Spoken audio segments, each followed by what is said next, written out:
when we enter some of these beer league races, we tend to ask ourselves what the race is going to look like, right, Austin? It is one of those racetracks that we've never been to before, but today it's a track that needs no introduction. Welcome to the last great Coliseum, and to round number 6 of the beer league. This here tonight is none other than the Daytona Bandits Spinnyboi 250. My name is Ola Ramble, alongside Austin Escher. We bring you all of racing action from start to finish from the Coliseum, and boy, Austin, this race is going to be a fun one tonight. It's our broadcaster's pick, ready to do battle around this half-mile bull ring. Yeah, this is going to be one of the craziest races that we've seen in the beer league in some time. The little half-mile bull ring of the Bristol Motor Speedway, the last great Coliseum. And we're taking the BMW M2 CS cars around this place. 250 laps likely for the main event. I can't wait to get the heat race started, though. I'm just so... not confused, but I'm interested to see what kind of racing we're going to get tonight. Practice was an adventure, so I'm looking forward to seeing what the racing's going to look like.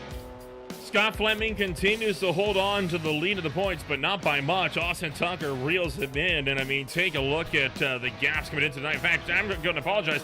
These were the results from last week's race. These are the updated point standings from today. And, well, Austin Tucker has indeed jumped to the top. Giovanni Romano picks up the number 2 spot right now. The top 3 separated by just a mere 10 points. Yeah, so really, really tight at the top of the point standings. A lot of guys still within shouting distance of the leaders. And, you know, typically we go to the normal road courses and we kind of have our set favorites, right? But coming into a racetrack like Bristol Motor Speedway and these things, we have no idea who the favorites are. So the point standings could shuffle more this week than we've seen all season long. Indeed, right? I mean, you look at some of the big hitters that have started to fight their way to the front of the field. Chris Bright has jumped up to the number 5 spot. Alex Cofford still not out of the fight just yet. 8 cars separated by 35 points, and a lot that could be shaken up before the end of the season still. And no changes once again for the team's championship, as it doesn't look like anybody's going to be able to really stop Hot Wheels up at the top. They've got a 42-point gap over Serial Team 6. It's really a fight between Serial Team 6 and 99 Movies for the number 2 spot in the team's championship. You got another close one as well between Schnitzel and the Fluorescent folks for 5th. Yeah, Hot Wheels definitely has a pretty good lead at this point, but we're about halfway through the season, and like I just mentioned during the drivers' standings rundown, right, we got the biggest wild card of the season here tonight with the Bristol Motor Speedway. You have no idea. If a couple of those Hot Wheels guys, have a bad night, get wrecked pretty early, and end up getting shuffled to the back of the field and just can't make up the track position, you never know. Serial Team 6, good mounts a challenge. 99 Movies, not too far behind either. So the top 3 still close enough to present a challenge for the team's championship. So let's break down what the format is going to look like for racing action here this afternoon. You still got your usual 15-minute sprint race, or 50 laps, whichever comes first. From there, we're going to be seeing a 250-lap main event, or a 90-minute race, whichever comes first. There will be cautions, of course, 2 random yellows as per the norm. There will also be a caution if we go more than 100 laps green, which let's be honest here, Austin, we got 40 cars, even in like stock cars that are meant to race here, going 100 laps green at Bristol with a 40-car field is a pipe dream on iRacing. And then, of course, there will also be cautions for any sort of major big wrecks. And to clarify, a big wreck will be qualified as 10 cars or more catching a 4X within 15 seconds of one another. Which is very possible. At a place like this, Bristol is a racetrack. We saw it a couple weeks ago in another league on Saturday night where we would see 2 or 3 accidents happen at the exact same time at different points of the racetrack. Well, if there's 2 accidents, you just need 5 cars involved in both. And well, whenever you have, 40 plus cars in the field like we're going to have tonight, it's very, very possible that those 2 wrecks would end up collecting, at least 10 plus cars. And all it takes to get that 4X is to get just a little bit of contact while everybody else goes wrecking too. So you got to pay attention to the cars that just get a little bump in the accident, because, well, they're going to walk away with a 4X as well and could add to that count. So I did not get clarification, by the way, if we are doing standing or rolling starts tonight. I would imagine it would be rolling, though. I doubt we'd be able to have any kind of standing starts this afternoon, but for the most part, drivers are getting set to close things out. Sprint racing action is up. Do you reckon the racing is going to change at all from sprint to feature like it usually does? Probably not. I think it's going to be kind of the same story in both of them, right? Because you got to think all these guys are going to be trying to figure out what the heck they're doing in the sprint race. Maybe people will get smarter throughout the night, so there will be maybe smarter moves in the main event. But even then, I don't know. I think that this place is just going to bring the worst out in people. And sure enough, it will be a rolling start. So 2 pace laps getting set to kick off this afternoon. So with that, starting on pole position this afternoon, it is going to be Alexander Bueller alongside Austin Tucker. Jordan Babcock starts in 3rd with Alex Crawford in 4th. Josh Reed is in the number 5 spot alongside Bear Morton in 6th. From there it is Jake Kasich in 7th, Scott Fleming 8th, Brooks Clayton is 9th, and Chris Flams Austin rounds out the top 10. 11th is Antonio Alvarez with Alexander Hammonds in the 12th place position. Kyle Smith in 13th. Jeremy Castro lining up on the outside in 14th. Tom Madole is going to be rounding out the top 15 with Kyle Blevins right behind him in 16th. Stephen Purcell in 17th. Justin Hall is 18th with Chris Bright 19th. And Darren Bayou rounds out the top 20. And then it's going to be Shane Cameron back in 21st with Ringo Harrison in 22nd. Greg Becker starts 23rd with James Gouge, making his start in 24th. He is one of the new rookie drivers coming into racing this afternoon. What a time to make an appearance at the beer league, right? At Bristol of all places. Ethan Conti starts 25th, Carlton 26th, and it's Corey Barrett at 27th, Jason Lee, Carson Catlin, and Blake Gambrell for the top 30.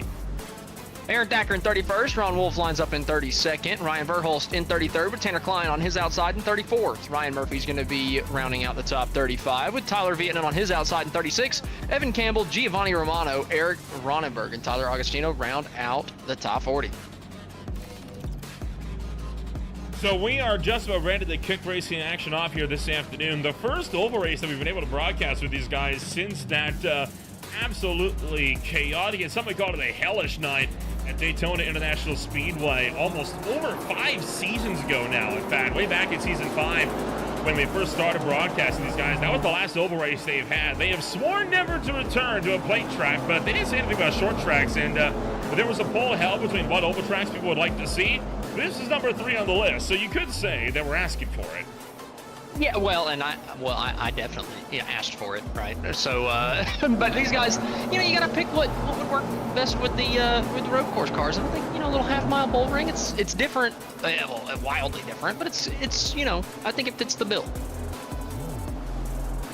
So, one more lap to go before we go to green flag racing. Single pit roads this afternoon, so no matter what, you have to enter in turn 2 and exit in turn 1. I don't think that's going to have much to play with tonight, though, because we're not going to really go green enough to have green flag pit stops, if you're asking me.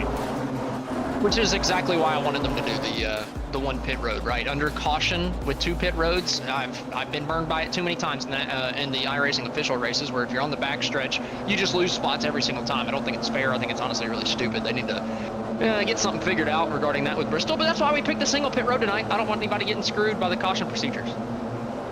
The pace car going to make its duck down into pit road. We're happy you're joining us for racing action here on a Monday night as Austin Tucker leads us into the restart zone. The sprint race for the Daytona Bandit Spinnyboi 250 is underway. Green flag out on these guys going into the high bankings of turn 1 and 2. Our pole sitter already skating out to the top side of the racetrack 2 by 2 all throughout the field, coming down the pack straightaway. Man, 40 of these things look good in Bristol. And we will somehow actually make it 1 lap green off of turn number 4. Trouble cars going around turn number 1. Looking like they're going to get it stacked up. 3, 4, 5 wide. 1 car up into the air, slamming down hard into the inside wall. Multiple hard impacts, and it's the huge one up in turn number 3. Oh, that's not a good start. Just about everybody from 20th on back looks to be involved in that one. I couldn't quite tell exactly where it started, but man, it just continued down the back straightaway after they made the first bit of contact through the center of turns 1 and 2. I'm telling you, just about everybody 20th on back getting at least some little piece of that, and I don't think that's going to be the last time we see that tonight. Are we surprised? Absolutely not. No, of course not. But you know what? We're here for it anyway. That was huge coming down the back straightaway. I mean, I couldn't. It would look like a Daytona 500 accident list if we listed off every single person that was in there. But you know, that's real life, and it's getting ridiculous in real life. This is the sim, and we're having a fun week, so you know, it makes a little bit more sense. But nonetheless, still, I mean, I would say at least 15 plus cars involved. Oh my goodness! I mean, take a look at all the violent impacts crashing up into turn numbers 3 and 4. Thacker lifted up into the air big in the Hot Wheels machine, and he was spun all the way around, and they continue to crash together, coming all the way down to the straightaway here. And a miracle that we get through that, well, not unscathed, but a miracle that we managed to get out of that at all. Yeah, you can see a couple cars sideways coming down the back straightaway, and it just all kicks off. Oh my goodness, that rebound off the outside wall is insane. But I do feel like once we get a little bit of field spread, it's going to click off laps, and we're going to go by, you know, get the laps done relatively quickly. A little bit of hard braking down there by somebody way in the back. I don't quite know what was going on with that one, but nonetheless, the first big one of the night, it only took 45 seconds. Huge hit into the wall for the 5-hour energy car down there as well, by the way. And I'm surprised we didn't have anybody go up and over with that wreck, if I'm being honest. Oh, it'll happen at the end of the night, I can promise you that. One thing that kind of worries me, though, is the fact that we do have the damage repair, you know, on like we have all season in the beer league. I do think that could lead to a couple people driving over their heads a little bit too much, because they know, you know, you're always getting away with it in the beer league, which is great at the road courses. But here at Bristol, it kind of makes me feel like those hosted Talladega races that don't have damage turned on, and everybody is just hitting the crap out of each other. I'm worried it could get into that direction, but you know, we're still early days in this one, so I have hope, I have faith. It's still 11 and a half minutes to go whenever we come down to the green flag. I think we're gonna have a good race to the finish here. For reference, when we raced at Daytona, the damage was turned on, but the driver said unlimited fast race penalized them just a little bit. Green flag is back in the air, though. Let's get back to it this afternoon. And looking well so far, no problems getting down to the turn number 1. Bit of 3 wide, though, in the back. Yeah, Romano trying to find a way through a couple of these guys. Back up towards the front of the field. Bueller hanging on to the race lead from Austin Tucker, who's going to duck down to the middle lane, coming off of turn number 4. Alex Goffard up here racing these guys as well. Tucker all the way down to the bottom in turns 1 and 2. But Bueller is just painting the wall, man, almost riding the right sides against the wall all the way around that corner, making good time around the outside, as is Barrett Morton. Barrett Morton, a guy we don't talk about at the front of the field too frequently, but look at him in second, going for the race lead here in the heat. So I'm not surprised with this at all, right? Barrett Morton is a driver that runs in the OMSRL Cup Series on Tuesday nights. He was also a frequent runner in the LTAC Cup, since back we were doing that league as well. So he's a big oval guy. I'm not surprised that he is in his element right now. In fact, OMSRL already had a race at Bristol less than 6 months ago. So he's a guy that knows this racetrack well. Look at all they're stacking up back here, though, 3x3. Yeah, Chris Bright had a bit of a moment there coming out of turn 2, and it looks like, is that heavy hit in the wall. And there's going to be the second yellow. Big hits here. Ron Wolf still colliding with a couple of guys. Eric Ronenberg involved. A few more cars still wrecking down into turn number 1 by going sit and spinning. And well, there's a big one. 2 separate incidents there, really, to kind of kick that off. Alexander Bueller picking up the lead of the race with that one. And it was a heavy impact into the wall there. Trying to find out who was one of the first cars to go around, but I do believe it was Condi. One thing we kind of got a note on that run. Barrett Morton looked pretty daggum quick, but you know, him going down to the bottom, it just seemed really hard to pass the race leader, who was carrying the immense speed at the top. Cofford had a big moment ahead of these guys as well as they started wrecking. I don't know if Cofford having a moment caused any type of a stack up further back, or if the actual initial incident just was separate from the Cofford issue. It looks like it's separate, as Ron Wolf getting sent spinning. It looks like old Reese's Buffs there didn't have much he could do. At least it looks like Reese. No, it's Honey Snacks. What the heck is that cereal? I've never heard of that in my life. Ooh, but nonetheless, big impact for a lot of these guys further back in the pack. So I was wrong. They actually did start with Harrison, and then it kind of just stacked everyone up down to the turn number 1. It was just one of those type of situations, right, where a wreck just doesn't stop. It seems like these guys are going to be fighting to clear whoever they're trying to pass and pull up to the top side all night long. I wouldn't be surprised if we have some issues with that, and that's an good issue right there, it looks like. I don't think that Ringo lost that on his own. I think he got net code pushed up through the corner and actually ended up setting that one off. So kind of a frustrating one, since I think that was more of an internet issue than a racecraft problem. Very violent hit into the outside wall, though, for Harrison with that one. Just crunched the nose in. And these yellow flags will take us to just about halfway through the 15-minute sprint this afternoon. Not a lot of green flag laps in it. Again, this is just a prelude for a 250 lap or a 90-minute main event coming on up in just a little while. I'm starting to think the 90-minute part is probably a little bit more likely. The way this one started, I think the main event might be looking like an hour and a half one this week. Plus side, we've cut down on our program by eliminating the 20-minute qualifying session, right? I mean, normally right around now, we'd be about 5 minutes to go in qualifying still instead of halfway through the sprint.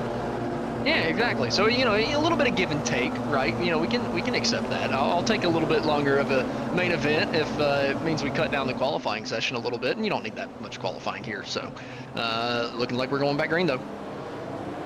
Free flying back in the air. Racing action resumes once again. Already one car ducking down onto the apron, trying to make moves early on. Bueller pulling clear, and Morton forced to give up second to Austin Tucker.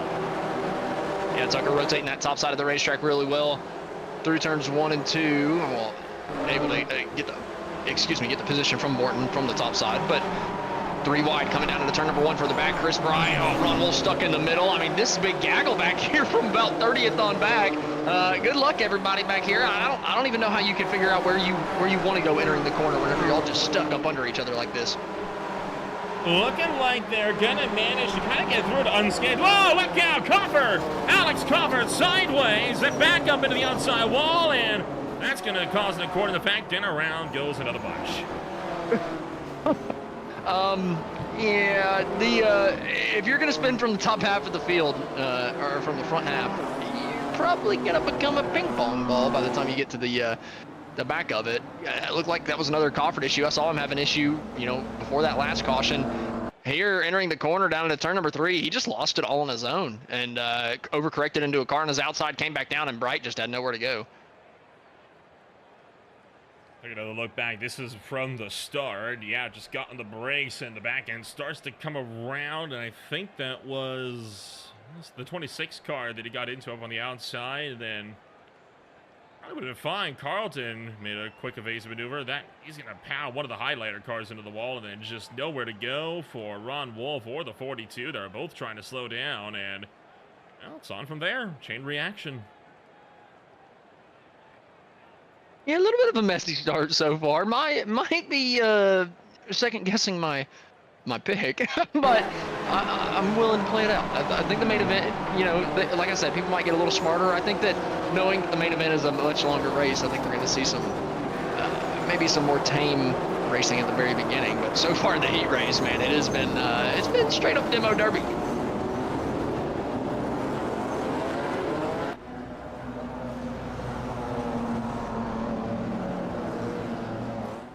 5 minutes to go, and I would have to imagine, right, with the lap times being around 47-ish seconds, I'm willing to bet that another caution, we're going to be ending this sprint race up behind the safety car.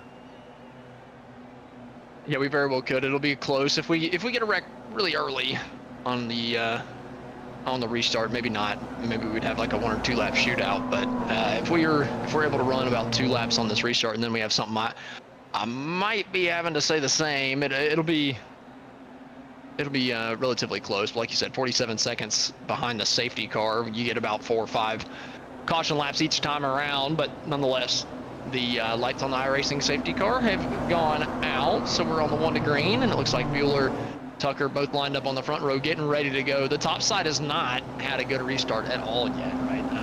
We've seen the second place guy just not be able to get going off of the leader. They've instantly gotten cleared as soon as they get out of the restart zone. So we'll have to wait and see if Tucker can do a little bit better job on that outside line now in that number 243. See if he can give Bueller a run for his money here on what could be the last restart. Coming down to it, 4 minutes to go in the sprint race this afternoon. Into the restart zone, green flag in the air. We're back to it as Alexander Bueller takes off on the drive towards turn number 1. And again, the outside line just could not get going. Barrett Morton immediately covering the top as they come down the back straightaway.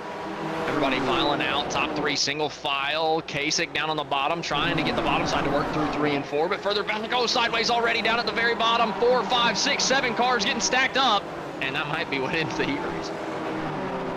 Yeah, I believe that is going to do it. Alexander Bueller will work off the final corner. Should take the sprint race win this afternoon. Everyone else slowly funneling in behind. Well, not the ideal start to this race, but it's a long night. Yeah, we're getting the kinks worked out. And I don't know, I would say that, you know, the guys need to be a little bit more patient. It's tough to be patient in the heat race, right? You got just a few laps, but that one, obviously we'll have to get a replay of it, but it looked like one guy just got into the back bumper of somebody else coming off the corner, and you know, in that situation, I would say be a little bit more patient, right? You don't have to hit the guy in front. We'll get another look at it here, coming through 3 and 4, looking at Ron Wolf all the way on the bottom side of the racetrack. Yeah, it's already in progress up the road. That was just they were already stacking up. Looked like whoever was in front of Ron was trying to get on the brakes to avoid the wreck. Ron didn't quite see it, but the actual start of the wreck was a little bit further up the racetrack. Looking at Ringo Harrison in the 751. A little bit of netcode contact there. No, it's still further up the road. There we go. It was Carson Catlin that started this. He got help from Carlton.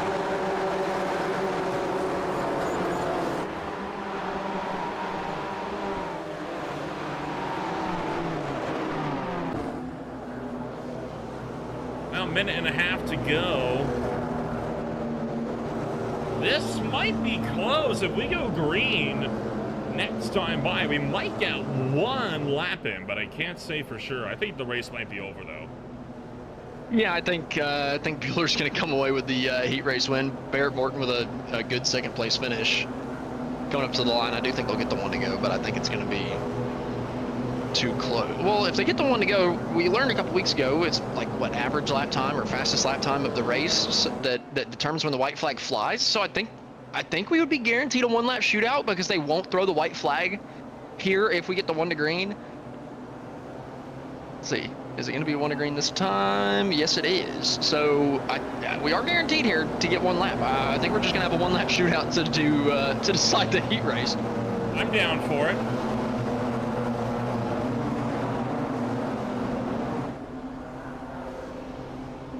Bueller, Morton, Tucker being the top 3, Kasich on the outside, and then Josh Freed back there in 5th. I would say Tucker's got the best chance to start in the 3rd place spot. You know, you never know, he could just send it down to the bottom, throw a slide job on Bueller, coming down to the 3 and 4. So I'd be watching that number 243 of Austin Tucker here. He could have the best opportunity to pull this one off. Pace cars off what could be the final time. 10 seconds on the clock, and we will get in there with 1 lap to go. Barrett Morton doesn't get going. Barrett Morton stalls on the high side. He's going to hemorrhage position. It's tumbling down to the field. Time has expired. Bueller now coming off of turn number 4. Tucker sending it in off of turn number 4, and it's going to be Bueller taking the W, and they're crashing big time as they come to the line. Big flying across the start-finish line. Chris Goodness. Well, to be fair, this is classic beer finish. Okay. That went from 0 to 100 real quick. Well, they knew that was... They don't have to lift, I guess, whenever we don't have a yellow flag. So I guess we shouldn't have expected anything different. Well, we're going to take ourselves a quick step back. When we return, it's going to be our opening ceremonies on the Green Flag TV. Stay with us.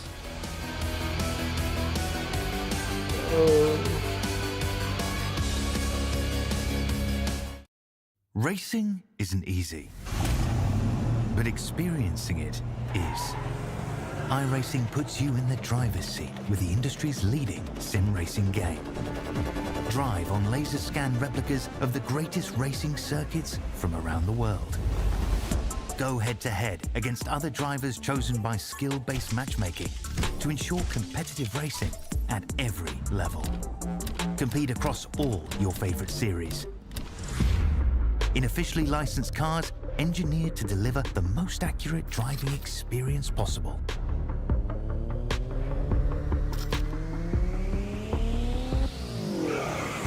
Join a race or host your own with players from across the globe. Race against the computer or in a league with friends. Feel the thrill behind the wheel. Visit iRacing.com.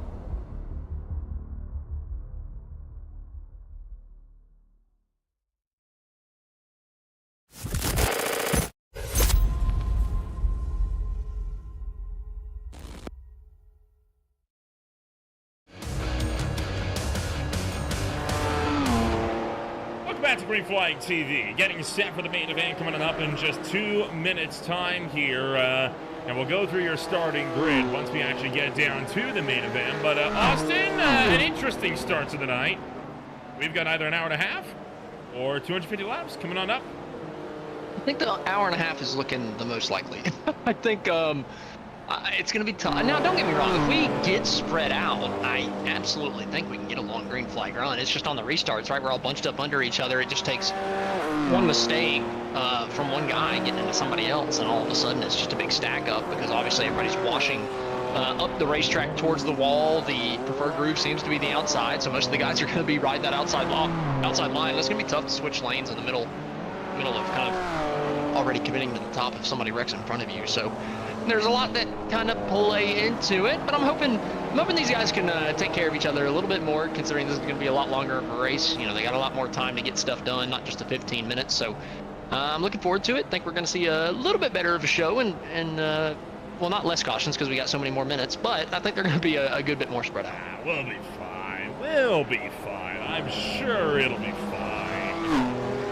Right? I'm sure it'll be fine. You want this thing to be a shit show because I picked the track. You want it to be. You want it to. Yeah, sorry, but you want it to be crazy so that you can make fun of me, so that you can give me a hard time. You know, I don't appreciate it. Yes, I do. Well, we're going to get to all of that in just a few moments. For now, we are going to take a step back and we'll tune into our opening ceremonies. When we return, it'll be for main event action on Green Flag TV.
And with that, we are going to get set to once again take to the starting grid this afternoon with just a few more seconds to go.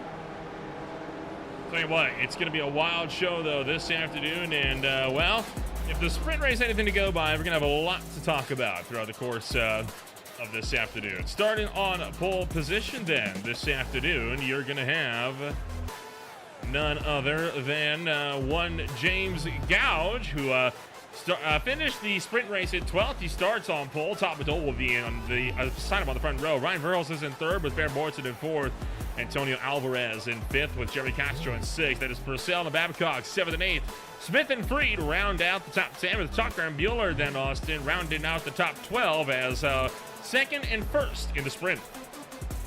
13th is going to be Chris Bright, with Brooks Clayton starting back in 14th. Alexander Hammonds rounds out the top 15 with Alex Cofford in 16th place. Justin Hall 17th. Tyler Carlton 18th.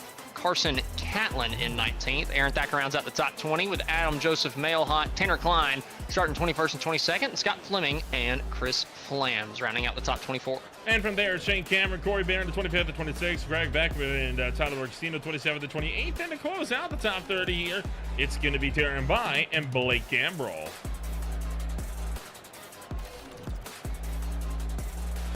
31st is Eric Cronenberg with Jason Lee in 32nd. Ethan Connie starting in 33rd with Kyle Blevins in 34th. Jake Kasich 35th. Giovanni Romano in 36th. Tyler Vietnam in 37th. Ringo Harrison 38th. Ron Wolf starting in 39th. Evan Campbell in 40th with Ryan Murphy rounding out the 41 car field. So with all that said and done, we are ready to rumble, just about, waiting on looking like 3 cars, specifically now just Bueller and Bright to grid on up, and then we'll get this race underway. That would be the entirety of row number 6, as a matter of fact. Tell you what, I am looking forward to this one. I mean, this race has been one that we've been kind of hyping up all season, and now that we're here, I am really curious to see how this league's going to handle this race tonight. I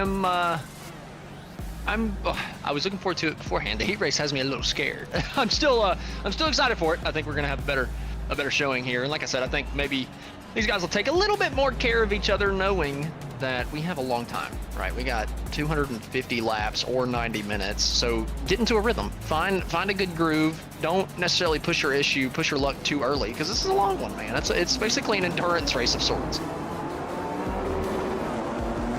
The field works its way onto the racetrack. 2 pace laps are left in this one. Usually we talk about some of the big hitters that could drive their way to the front, right? I don't think it's going to be that this afternoon. I think tonight is going to be determined by last man standing. And supporting that theory is the fact that Alex Cofford is not pulling his last to first challenge this afternoon.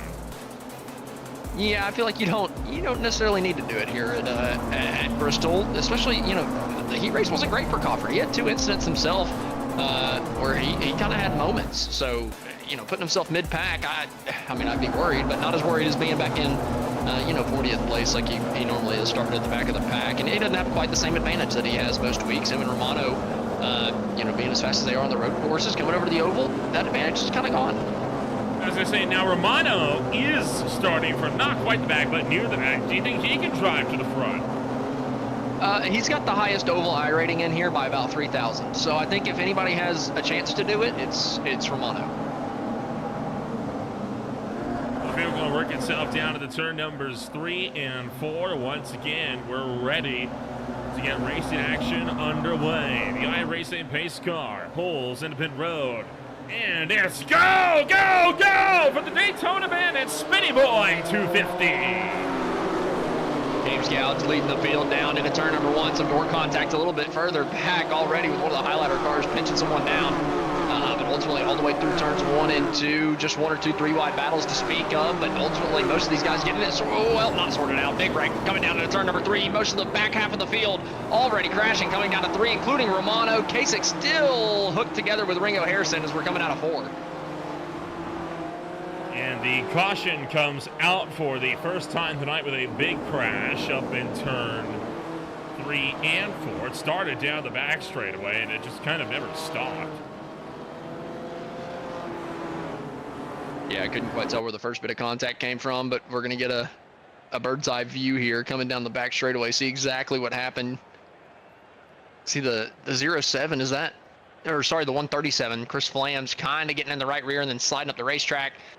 Oh, there's already a car head on into the inside wall there coming down into the corner, and it looked like that just kind of kicked off everything, as it looked like they might have got the lift for a quarter panel here, and then it's just a big stack up further back.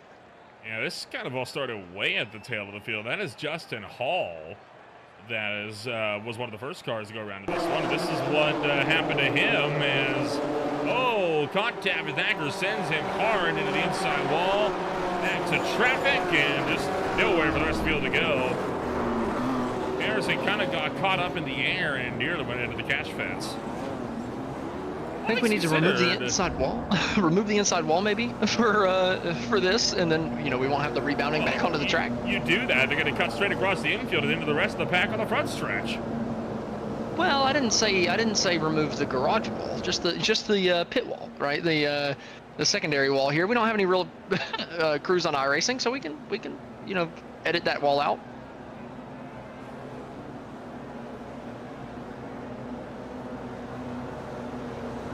So 2 minutes down, and if you've noticed, while we did mention this race could be 250 laps or 90 minutes, we kind of know how this race is going to go. So that timer is going to remain for the next hour and a half or so.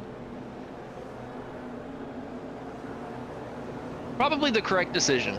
Yeah. Probably nailing it on the head with that one. Like I said, though, if we get spread out, we're going to click off these laps really quickly. It's just we gotta, just a little bit more patient here, especially, the race just starting. You don't have to get everything right off the bat. But obviously a lot of aggression through the heat race in the beginning of this one so far.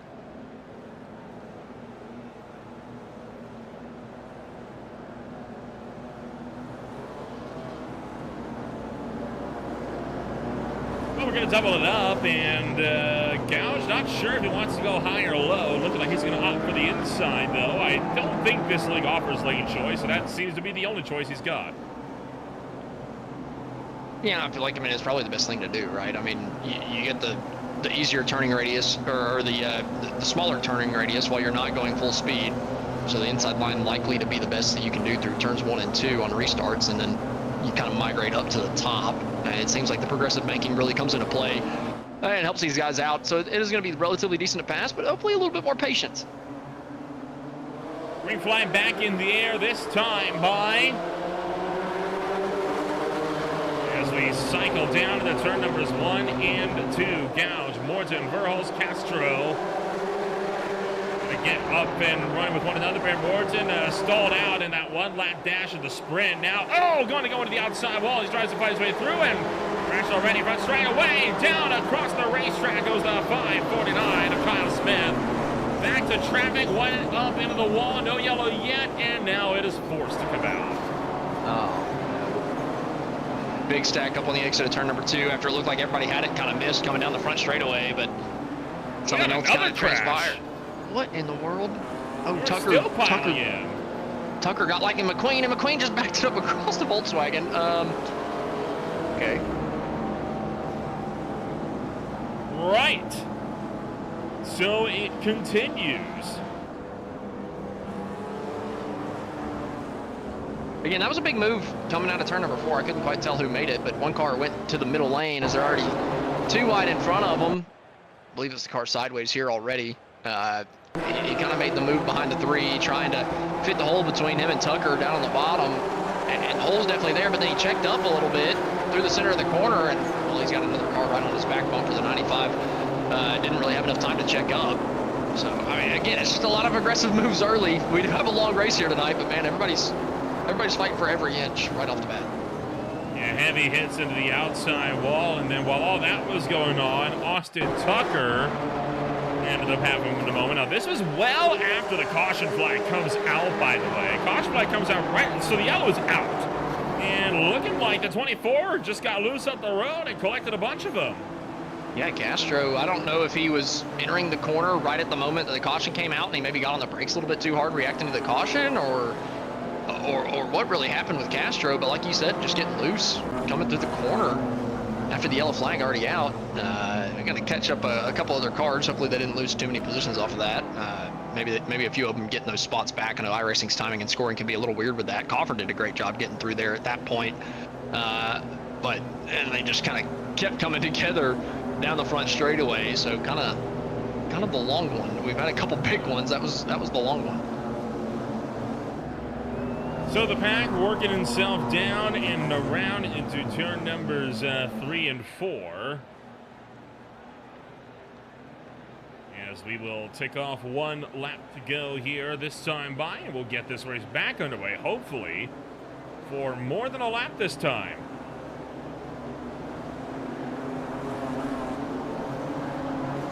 Again, I'm just going to start preaching, and I'm just going to keep preaching patience, right? I mean, it's a long race. You don't have to make every move right off the right off the rip here. But so far, not cooler heads have not prevailed.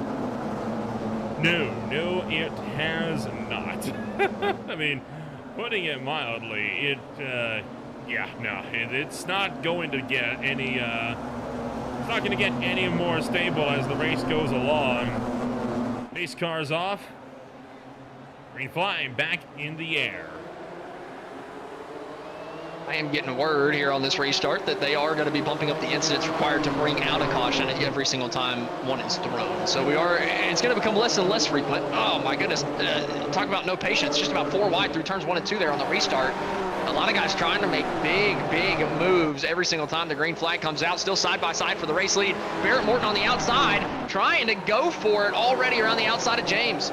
Got a good run going there. Barrett Morton takes the top lane away, and Barrett Morton leading some of his first laps in the beer league this afternoon from the Bristol Motor Speedway. Double file all the way back. And oh boy, a bit of contact deeper in the field as we almost went 3. Crossbreed on the outside of the Volkswagen there, a little bit further back in the field. See a bumper going around off the nose of somebody. Fleming down to the inside. Augustino making it 3 wide down into turns 1 and 2. All those guys able to get it sorted out as it's just hard racing all throughout the field with Ronenberg on the outside trying to pick up a spot. And man, that's tight down on the very bottom. Not much room. Oh, 4 wide, just about coming into 1. They got it sorted out to 3, but still heavy contact with Augustino getting shoved up the racetrack. Nearly coming to blows there as the pack works themselves down in the turn numbers 3 and 4. There we go. The 79 is sent sideways. That's Blake Gamble going around. Backs it hard into one of the hot machines and wolfs into the wall. No caution, though. And I think we'll actually have pretty much gotten away with that. Oh, no. Great he pulled it right back up the track. He pulled it right back up the track, and I was worried the leaders were going to be coming around. You got to pack it up whenever you're stuck on the banking like that, but luckily everybody able to get by. Ended up being okay, but man, near misses for a few of the guys at the front of the pack. But starting to see some field spread, gonna make it harder and harder for that yellow flag to finally come out. My goodness, talk about drifting it through the corner. A great avoidance there for Ethan Condi. The pack, like I said, started to get some separation in here. And tell you what, we're having a good race here right now. Yeah, once it spreads out a little bit after these restarts, it's not. Oh, I think I just saw Ronenberg go spinning a little bit further back. Chris Flamm's tumbling down the running order. That'll do it. This might be a yellow. This might be. Not yet. No, we're keeping it green. All right. That's what I like to see. We're still racing. We might need to go to single file restarts. That might be mildly beneficial, but nonetheless. Contact Romano to the inside of Fleming, pushing him up the racetrack. Scattered cars everywhere. I mean, just sideways, stuck in the inside wall. Able to get it pulled back up the racetrack. A good chunk of this field has gone a lap down now off of this one, as we've had a couple incidents since the last caution. Not sure what happened to Gouge, by the way. He is on your pulse hit that was playing the lead all the way down now to 7th and further back the field still. Oh, look out. Oh, big hit for Brooks Clayton. Coming around turn 4, still no yellow in that hit. It's actually going to get him straightened down. He could just stamp on the loud pedal and get moving again. Copper making some moves. He's getting himself well into the top 10. Copper moving up to 6th place now already, ripping the fence as well as he possibly could. Alexander Hammond's stuck on the bottom side of the racetrack right in front of him. Copper trying to make the move, trying to set him up. A little bit further up, Austin Tucker continuing his charge. He's to the outside, gets pinched into the outside wall. Tucker fighting with Purcell, trying to get 3rd. Sliding around the outside. Verhulst in the way as well. 3, looking for 4 as we get down the front straightaway. The 66 car, by the way, that's a left car that just has nowhere to go. He's caught in the middle. Where do you go if you're the 66 entry? There's nowhere you can go that's safe. So Adam Joseph Elhot is right now kind of caught in a bad situation between a rock and a hard place. Yeah, a few of these guys kind of turning into roadblocks for second on back. It's really giving Corey Barrett a big opening. Oh, no, the 9 of Brooks Clayton around again. And I see some guys wrecking up further at the front of the pack. Alex Cofford just got sent down one of the pit roads. He's having to go all the way around this racetrack down on pit road. No! I think this is going to be a yellow. Hard into the wall. One car's upside down. I can't believe we're still racing. Oh, we're not about to be. Holy cow, he's barrel rolling. Tumbling is Tanner Klein, a huge and frightening crash for Klein on the back straightaways. He got slammed into the wall, then got drilled in the roof. Somehow we are down to 20 cars on the lead lap, and it's again just very, very impatient. 4 wide down the front straightaway. They get that sorted out, and then well, there was a wreck in front of them, and not much they could do at that point. And we're definitely seeing this turn into a war of attrition. Klein went for a tumble on the back straightaway. Somehow we remain green through all of that. How we remain green through all of that is another question altogether. And yeah, pretty much field spread top to bottom right now in this one. See one car kind of stopped on the apron. By the way, bottom right of your screen, that is the field spread right now, and that is based on track position right now. Creed coming up the racetrack in front of Rottenberg. That ended up being close between those two. And then back up towards the front of the field, Barrett Morton continuing his slow and steady drive, right? He catches some people. He's a little bit patient, a little bit more patient than most of these guys, but he's afforded himself that opportunity with a 1.3 second lead. How about Ryan Verhulst, right? Not a guy that we talk about at the front of the pack too often. He's got himself up to the 3rd place position. Stefan Purcell in 2nd as well. So a couple underdogs turning into heavy hitters here at Bristol. Morton and Purcell, once again, these are 2 drivers that run together on Tuesday nights. They came from OMSRL. They both know how to run this racetrack, and they are really showing off their oval skills this afternoon. Stefan Purcell could be gunning for his first and what might be one of his only chances at an OMSRL podium. Watching I know Crawford get around. Oh, excuse me, go ahead. I know that sounds mean saying it might be one of his only chances, but he hasn't really been near the front any of the other races he's competed in. Oh, Crawford gets it spinning. Jeremy Castro and him get together down the front straightaway. I believe that was Crawford in it with him. It looked like Castro might have just slid up the racetrack a little bit too much. Didn't give quite enough room. Oh, got to get that one sorted out. Reverse gear works, I promise. Oh, no. And nearly disaster again in turn 1. 3 wide coming down to the corner. Tucker trying to take the spot from Ryan Verhulst. They're fighting for the 3rd place position. Romano a lap down right behind him. He's gotten caught up in some of these early incidents.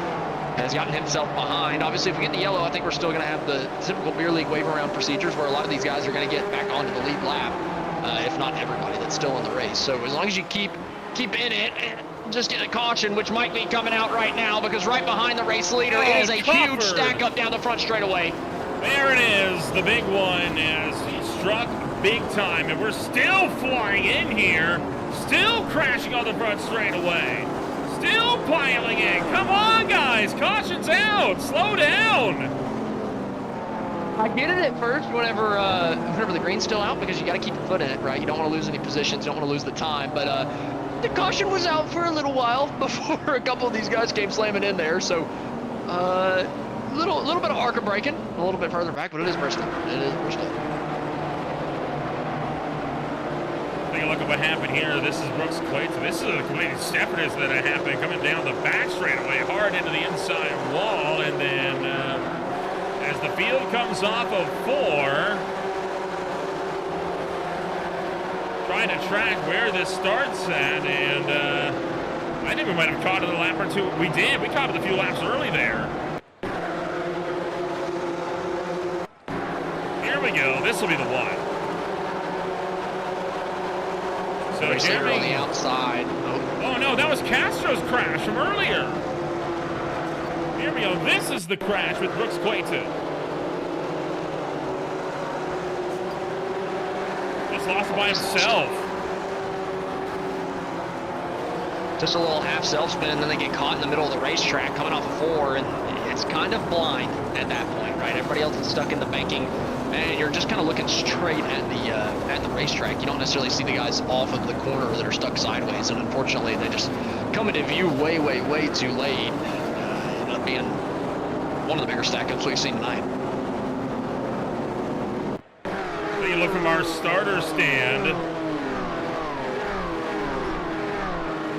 and you watch for Barney the flagman here, right? Because he's going to have a front row seat of all this. He sees it. He's waiting for the caution call. Hasn't gotten it yet. Not yet, not yet, not yet.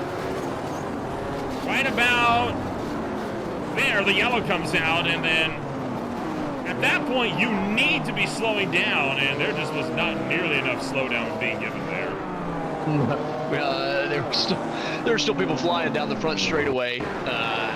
Maybe a little too much, but I mean, I think they had gotten used to the caution not coming out, and well, created this big moment here coming down the front straightaway. We did get a good chunk of laps in, 45 laps just about in the book at this point.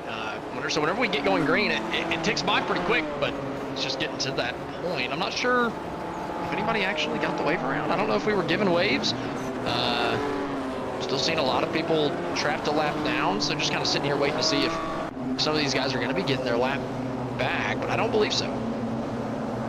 Does not look like it. So 15 cars, are on the lead lap. We are restarting this race on lap number 45, I do believe. Green flag is back in the air.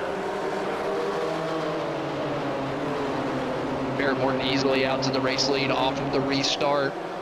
Still 2x2 from about 6th place on back. A lot of these guys fighting hard. Fleming finding himself a spot down on the bottom side of the racetrack.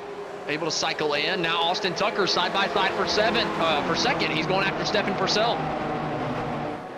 Barrett Morton tracking up. He's going to keep it off of the outside wall. Well, Tucker fights it out with Purcell and down to the low side. I saw one car stop down low. That was Clayton. He decided to take the tow rather than risk bringing out another caution flag. Oh, and now getting into it with Verhulst and Purcell for third.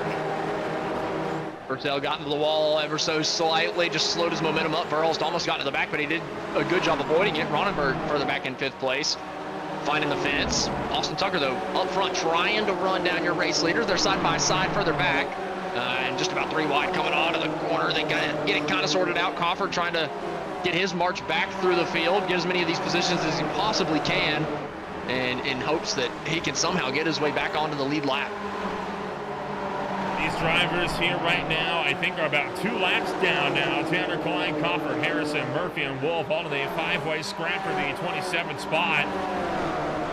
Crawford just pulling the outside around Klein. Oh, we got problems front straight away. Multiple cars going around, and could end up being a big crash on the front straightaway. No problems yet, though, or at least no. All right, now the caution comes out.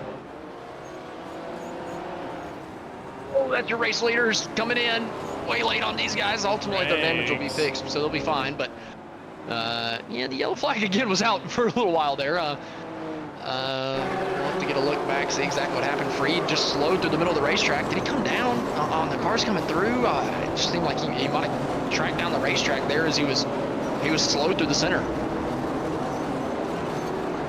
And one thing leads to another, and we got more cars that end up going around. So caution flag out once again on the racetrack. We'll take a step back when we return. It's the restart on Green Flag TV.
Welcome back to Green Flag TV, getting set to return back to Green Flag Racing this afternoon.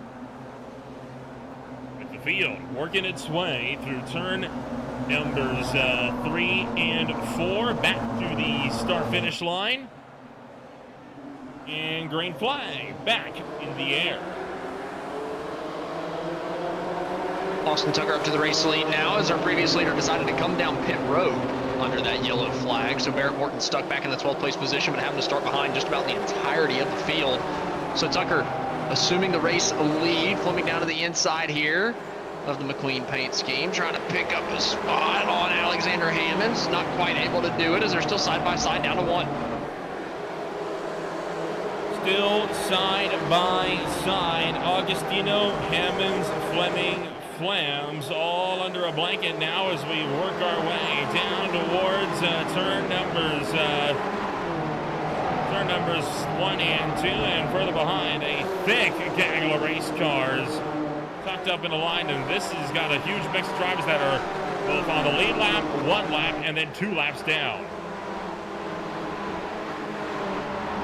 Guys funneling down into turn 1 and 2. Giovanni Romano down on the inside, trying to become the first car 1 lap down so that he can get that lap back, get himself back on the lead lap. We know he could contend if he could get that lap back and stay out of trouble. But man, trouble has found just about everybody on the racetrack so far in the early going to this one. 25 minutes into it, 60 laps just about into the books. So Hammonds now to the inside of Tyler Augustino, up in the top 5. That's a battle for 4th, but we've also got a battle for 2nd with Kasich taking it to Ryan Verhulst.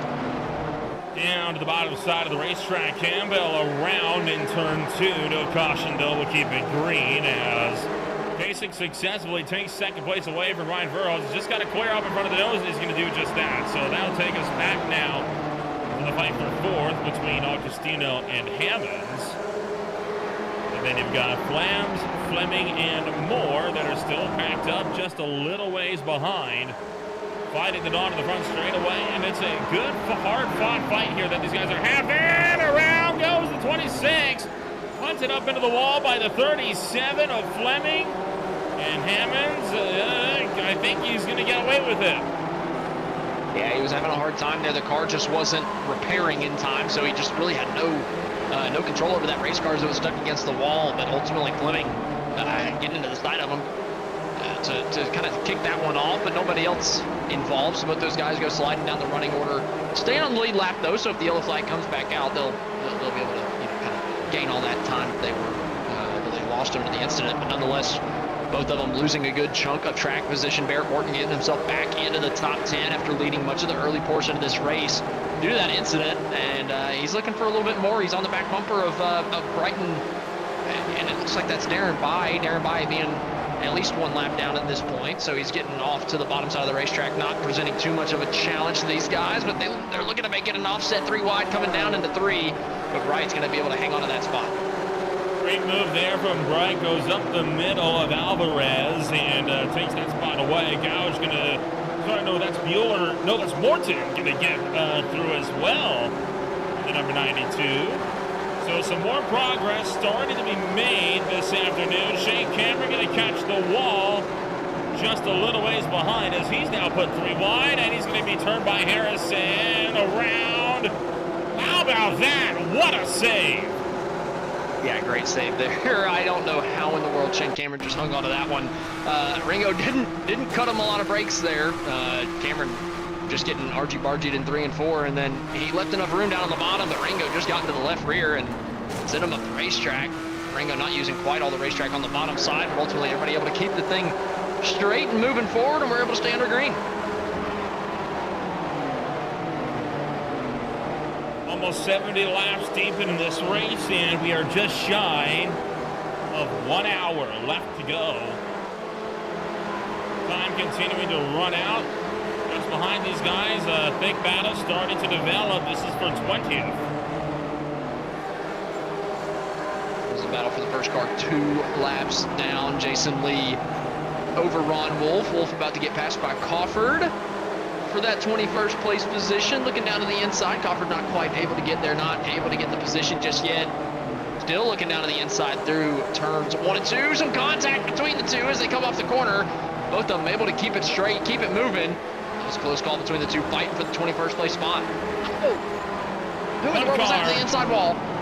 Yeah, one car hard to the inside wall. That was Ethan Condon that just tanked the inside fence. Luckily for him, not a lot of drivers around him, so he's going to be able to get that back sorted. Meanwhile, Copper picks up the 20th place spot. His next target will be Josh Freed, but Freed is 8.5 seconds up the road. Yeah, Freed only 1 lap down. Copper currently 2. All these guys just trying to figure out a way, any way possible, that they can get one or both of their laps back, depending on who you're asking. Romano currently, the first car 1 lap down. I imagine we've got the lucky dogs turned on since we're not doing the wave around. So I think if you're Romano, you're sitting in the best place right now if the yellow flag does fly. I haven't tracked it on the last couple of cautions whether somebody got the lucky dog or not, but we'll have to wait and see if that yellow flag comes up, or if Romano can, push himself through the field and get that lap back the hard way. Here's a developing battle. Bueller, Thacker, Morton, Bright, and Fleming are all under a blanket. This is for 6th on down. As the driver of the number 58 car tracks up there, Morton just alongside, and now side by side between Thacker and Bright as we carry things down to the turn number 3 with Scott Fleming just barely hanging on the tail end. Thacker able to hang on to that position, riding in the 8th place spot. Oh, yellow flag out.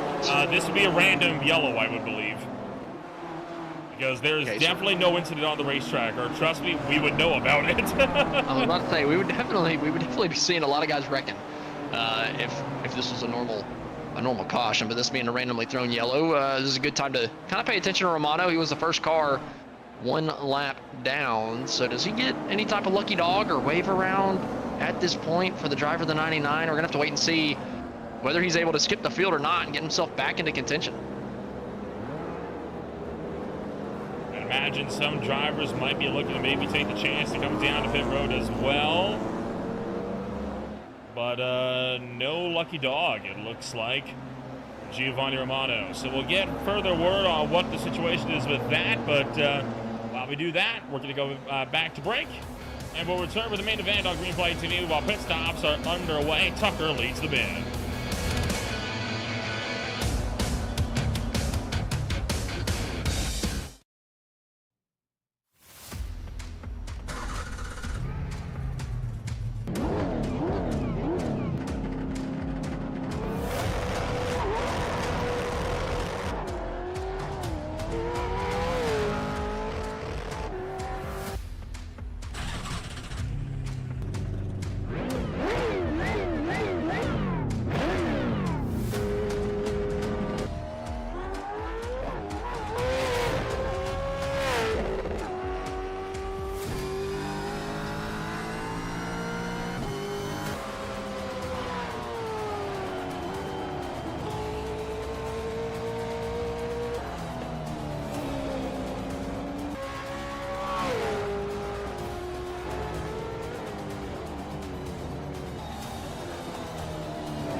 Racing isn't easy, but experiencing it is. iRacing puts you in the driver's seat with the industry's leading sim racing game. Drive on laser scan replica.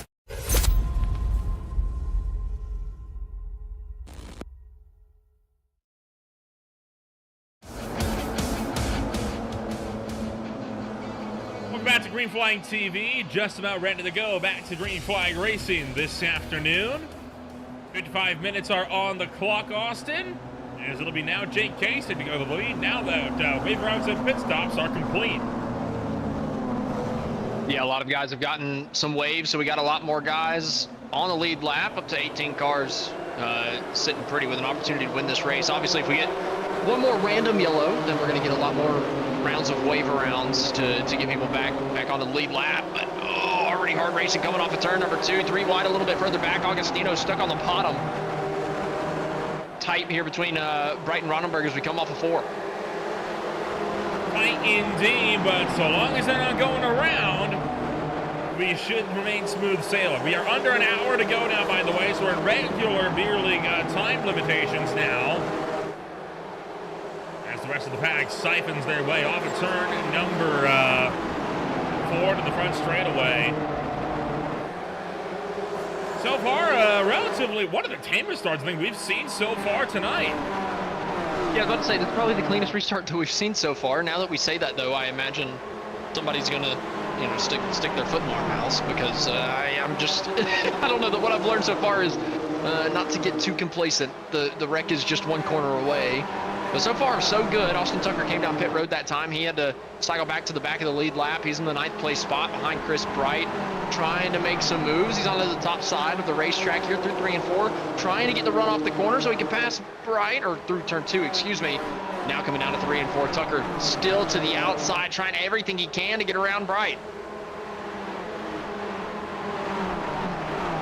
Weaving around every which way.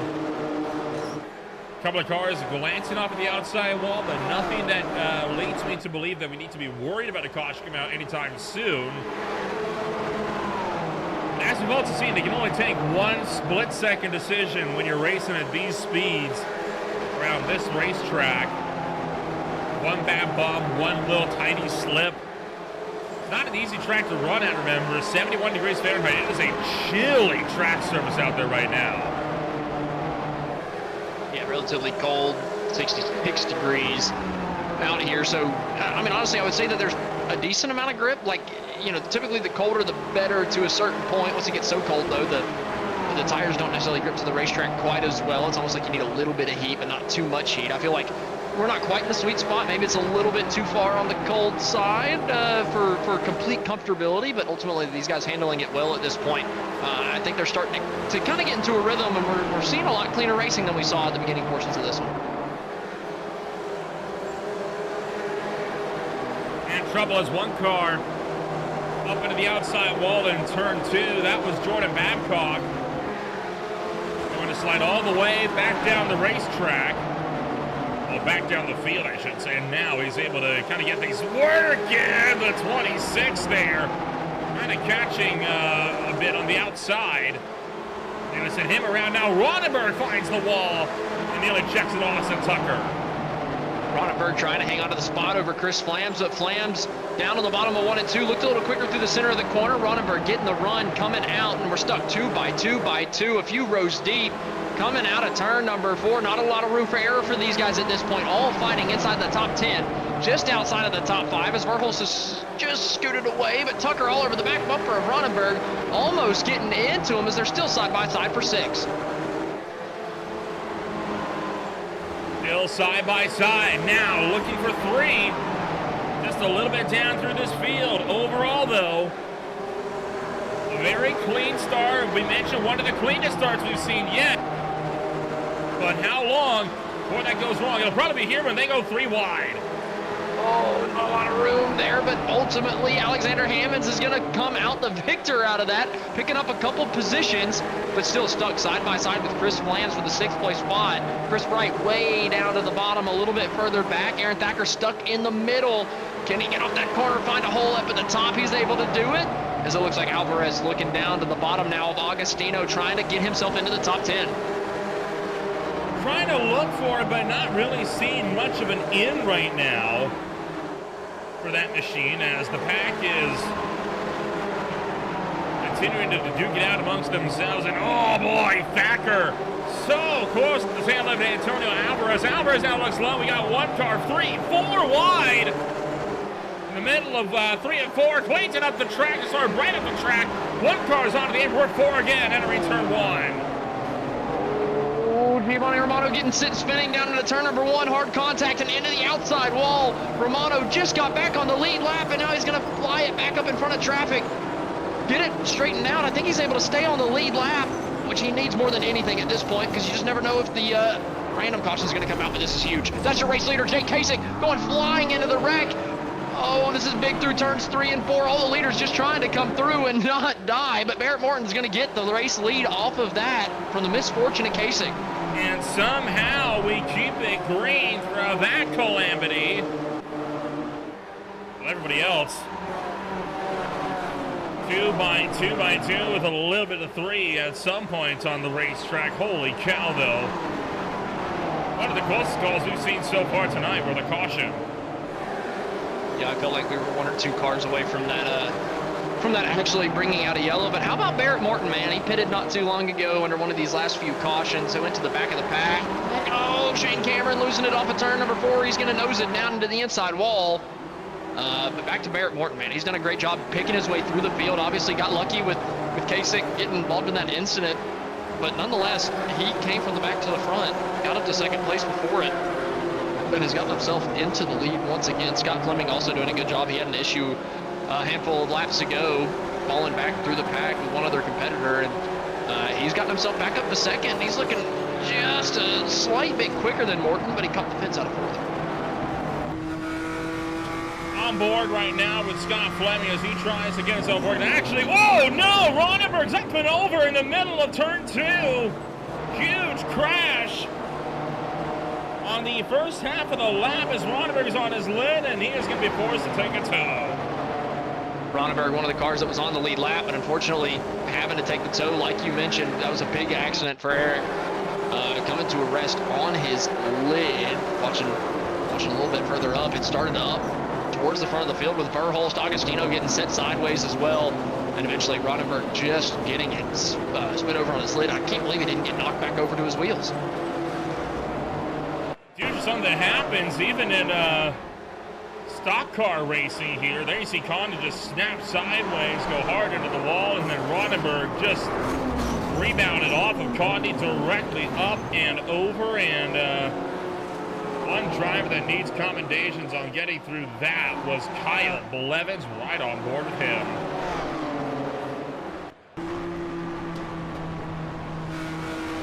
Now on the inside of the racetrack, looking to the inside of Jeremy Castro, everything just kind of happens up in front. Cars skating everywhere up towards the top side of the racetrack. Ultimately does a good job getting through turns 1 and 2 there, but we are under caution. We end up having another incident, and the yellow flag ended up being thrown here with 47 minutes left, and we lost a couple more cars on the lead lap. A lot of guys were caught up in those couple of incidents. It's now dropped a couple more off of the lead lap. But Giovanni Romano, who was in one of those incidents, just barely stayed on the lead lap, and then caught the yellow flag that he needed. So looking for Gouge, because it looks like potentially James Gouge might have been the cause of our next yellow flag here. Gets into the coffer, spins down to the inside, rebounds back up the track, hard into the outside wall, and numerous violent impacts. Alvarez then loses the tail end, and oh my word, Verhulst. Did you see Verhulst just clamber through, and then just some violent hits all around?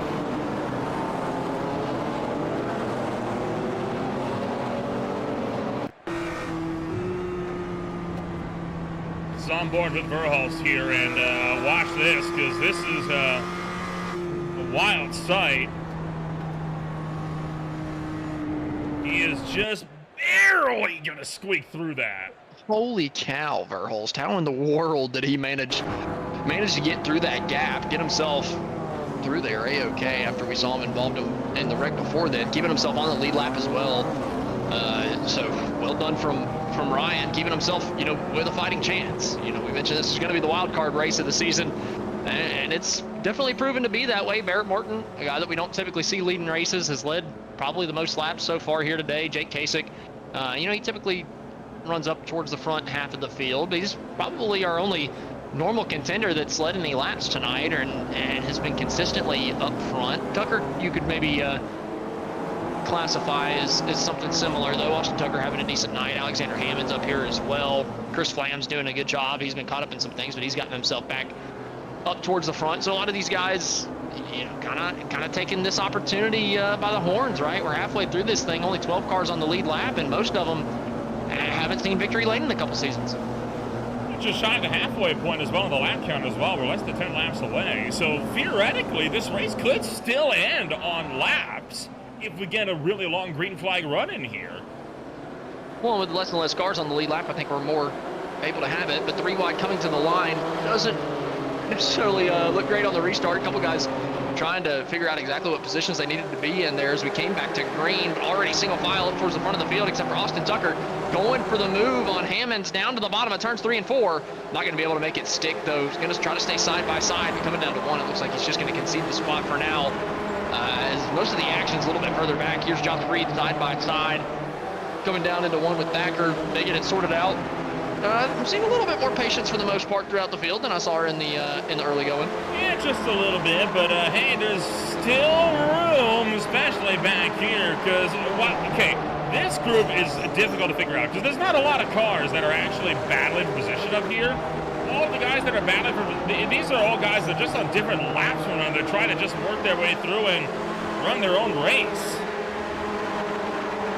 Awkward squeezing in on the bottom side of the racetrack, but yeah, you're absolutely right. A lot of these guys being on different laps kind of creates an opportunity for there to be more patience. Everybody's not fighting for every little bit. I still feel like we probably shouldn't have been fighting for every little bit in the early going of this, and I think a lot of guys are probably kicking themselves for it, right? We've got so many guys off of the lead lap at this point because we've been seeing those major incidents where guys just lose a ton of time, and a lot of it has been impatience, right? You see somebody a little bit sideways in front of you rather than checking up. We've seen a lot of guys drive through others, so it's just kind of, oh my goodness, who was that hard on the outside wall coming out of turn number 2? All these guys took evasive maneuvers, able to get around, so it looks like we're going to stay under green, but yeah, a couple guys. Ew, that was Carson Catlin. Probably should have taken a tow. I don't really see any way that could have gone anything other than how it just did, but this is what happened to Catlin here. So a big crash up the road sends several cars. In fact, let's jump back, shall we, and take a look at Evan Campbell. So Thacker drifted up, got into Campbell and Moore, sent these guys around, and then there goes Carson Catlin. He's going to get turned and go big. Right for the race lead. Barrett Morton into the inside wall. Jake Kasich involved. Chris Bright. A lot of guys wrecking down in turns 1 and 2.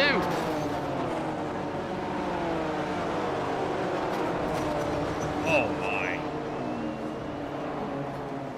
We'll have to get another look at that one for sure, because I definitely want to get another look at that one. But like you mentioned, oh my goodness, we're still crashing up in turn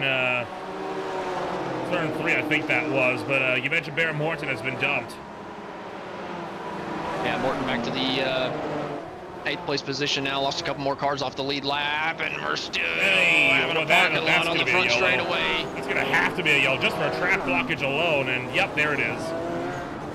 Oh man, that one maybe could have come out a little sooner. That was crazy. We got a bit of a track blockage on the top here in turn 1. Right, let's back up. I want to get one more look at the Carson Catlin incident before we properly dissect everything that we've just seen.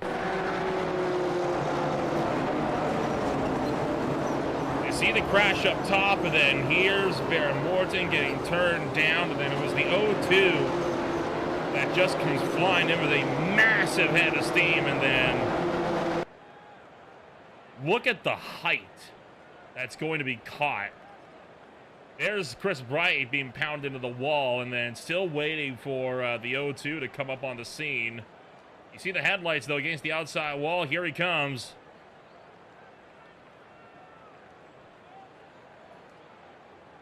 Jeez. Jeez, I mean, the 43 went underneath him.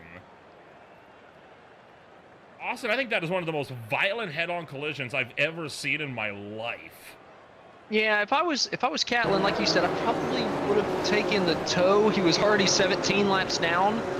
At that point, you're kind of in the most dangerous part of the racetrack, right? Stuck on the outside of corner exit, up against the wall, while everybody's running the. Everybody's really running the wall. So I feel like you probably should have taken the toe there. And this was the Barrett Morton incident, getting into with Ethan Condi as he went for a ride down the inside, into the inside wall. And then somewhere along the lines, we got another big wreck on the front straightaway. Albeit not sure what or where. I'm seeing some evil chats in the YouTube chat here. Kyle Smith saying whoever picked this track should get a pay cut this week. I don't agree. I think if there was a little bit more patience shown on the racetrack, we wouldn't have to be too worried. Man, it's just been. Don't get me wrong, it's gotten better now, and there's definitely just some moments that have gone awry. I mean, he just lost it there on the outside of the racetrack, or through the middle groove. And then it's just on. It's just on at this point. Yeah. One by one, we're gonna send. Oh my Lord! Was that Bright? That was Bright that came absolutely tearing in there from a different zip code.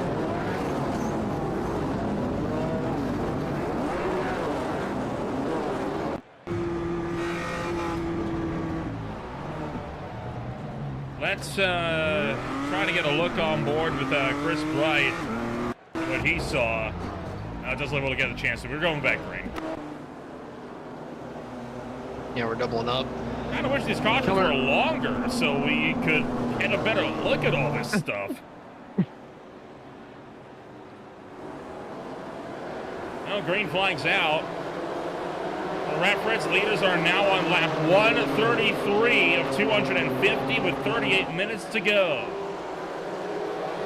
Yeah, I'm definitely starting to think the timer is going to be the thing that comes into play here. I don't know. We can still get a long green flag run to end this thing off, but nonetheless, like you said, back to racing. Romano still on the lead lap. He's gotten himself on the lead lap with that wave around, up into the top 10, fighting for the 5th place position, looking to the inside here. Barrett Morton not able to get down there to his inside. Romano really the only guy making the bottom work as good as he is, right? Nobody else really has that same speed on the bottom from what I've seen.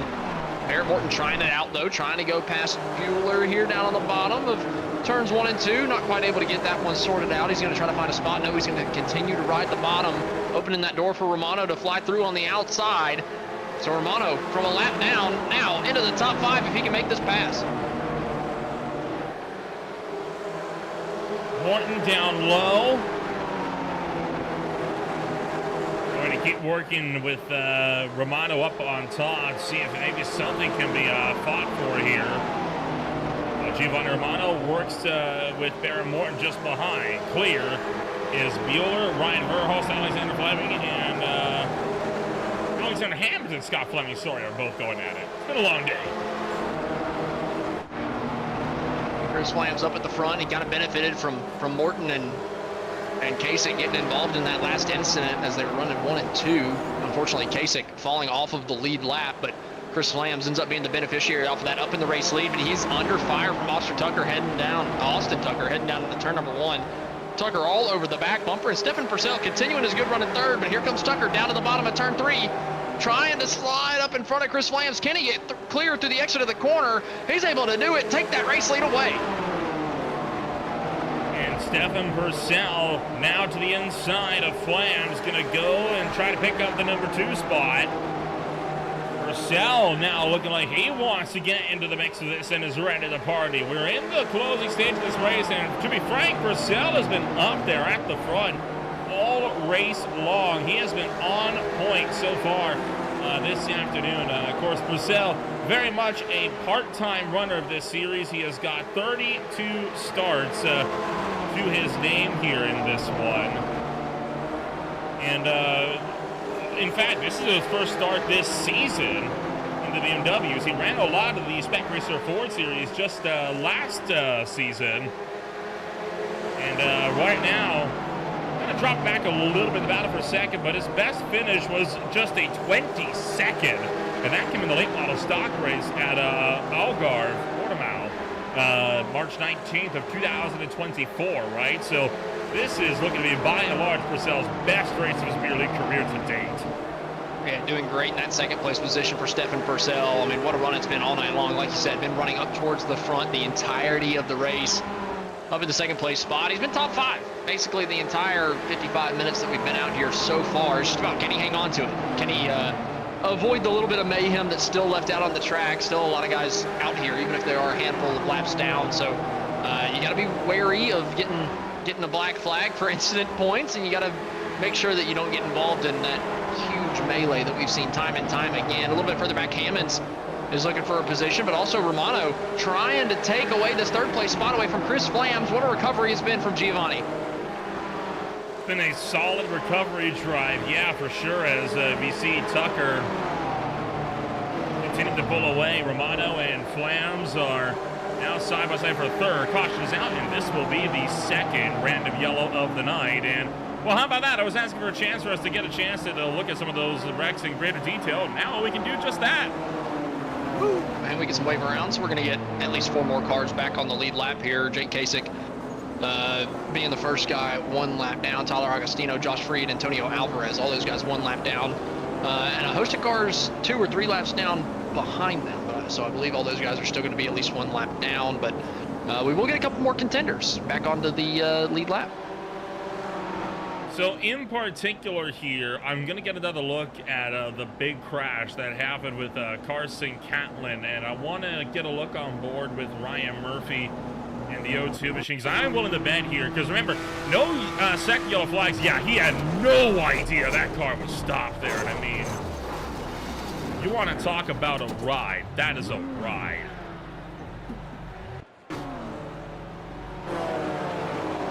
Yeah, like you mentioned earlier, one of the biggest head-on impacts I've ever seen. I mean, just having a car able to go under another car, you know the impact's absolutely ridiculous. Huge, huge hit. Both those guys going flying there. Murphy not really able to do much about it. Coffer coming through, getting a little bit of contact as well. I mean, it's been one big wreck after another. This is on board with Tanner Klein, and this is the look from out of the windscreen of the number 63. Take a look at this as... holy cow. I think that is the only way you can truly appreciate just how high that car got off the ground with that.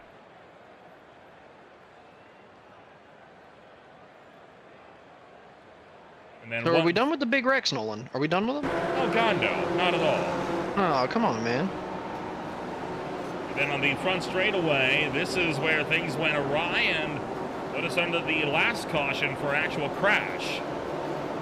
Yeah, Kasich lost a lap off of this, but he just got it back. Kasich, one of the fastest guys we've seen tonight so far, so hopefully he can kind of march back through the field after getting back on the lead lap with this yellow flag. So we'll have to wait and see for Jake Kasich, whether he can kind of continue the recovery at this point, just like Romano did under the last caution. Romano able to get a lap back and fly all the way up towards the top 5. We'll have to wait and see if Kasich can kind of do something similar. This is on board with Chris Bright. He had already gone around and he was just getting rolling here, and this was his approach on the crash. Trying to escape it low and no dice.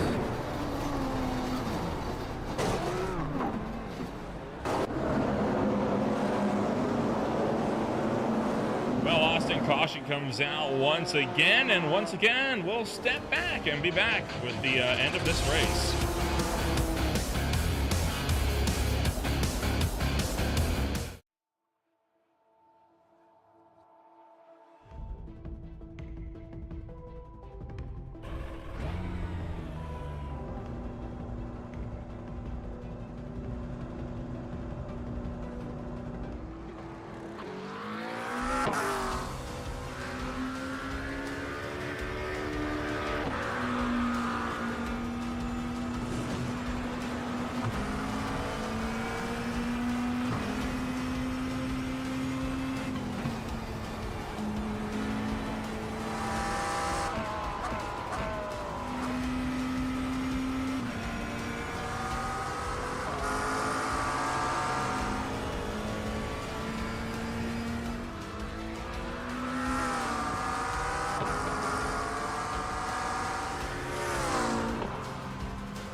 Speedway set to go back to green flying racing this afternoon. 30 minutes are on the clock.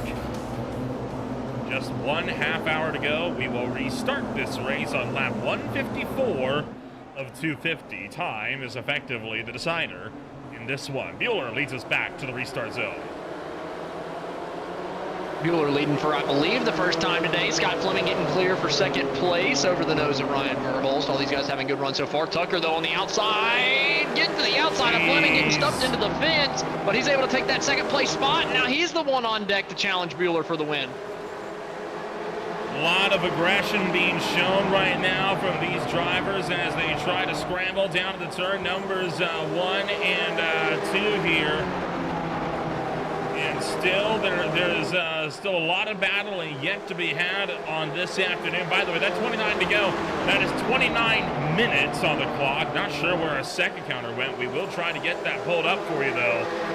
But right now, it is Bueller to head the way down to the turn numbers 1. Make that 3 and 4, and just barely hanging on ahead of Tucker. Romano just about got turned coming down into turn 3 that last time by. He did kind of get turned, but he was able to save it and slam the wall instead. Ended up losing a good chunk of time, a handful of positions. So Romano falling back to 8th, and we got a bit of a parking lot on the front straightaway. Still got cars a couple flying cars in. go spinning.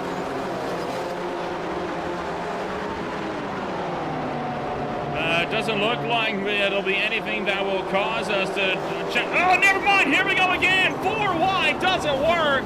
5, 6, 7, 1 upside down. It's Flams, and the caution is out. I was about to say, I'll be shocked if we don't get the yellow flag for that one. Luckily, with the yellow flag coming out, I don't think that we're losing any more cards off of the lead lap, though. So I think we're just going to sit with 12 on the lead lap. And man, tough break for a couple of these guys, losing a good chunk of positions. Hammond's on the outside of Fleming coming out of turn number 2. Tucker trying to get side by side up here for the race lead. Fleming well off of Hammonds at this point as they come off of turn 4. That was the front straightaway crash. And that's what put these guys 4 wide for the lead. Those were the leaders that got into them. Who in the world was the car that was stuck and just stopped in the middle of the racetrack? Because it kind of set everything up for this to be able to happen, right? Like, what in the world happened to the car that was just parked on the exit of turn 4? How did they get in that position to kind of cause all that? And there you see the field going around. That was the big crash that happened on the front straightaway there. And then you're going to watch again as everybody's going to come flying in off the corner here. So the 5-hour engine machine has actually already been collected. And oh my word! I mean, Fleming with the hit. Really bad rejoin there from Jason. From Jason Lee trying to get back on the racetrack. I understand the want and the desire to flick spin, but that was maybe not the best time or place to do it. And then just careened up and over squeezed into the wall, upside down, up into the air, on top of Alex Harrison, before slamming back down to terra firma. These guys, once they got connected, just couldn't get disconnected. End up going spinning, but, well, it looks like we did lose one runner on the lead lap. It looks like Scott Fleming lost his spot on the lead lap, and not too surprising, seeing that he was upside down for a moment there on that incident. So unfortunately for Fleming, he's kind of down and out in terms of having an opportunity to win this thing. No more random yellows to save him, to give him that wave around. So unfortunately for Fleming, I believe he's going to be stuck 1 lap down for the rest of this one. And does not look that we'll be able to get our second counter back. So I do apologize for the folks watching along at home. But this is what you got. You'll have the minute counter, just not the second counter. We'll try to keep you as up to date as we possibly can, though, especially as we get into the closing stages of this race. 25 minutes to go right now. iRacing Pace's car getting ready to pull off once again, coming out of turn number 2 here, so another half a lap of caution. We're on lap 163 of 250. If we run green, we might very well still get the lap counter in rather than the hour and a half. So we'll just have to wait and see. Only 11 cars on the lead lap, so it's definitely possible.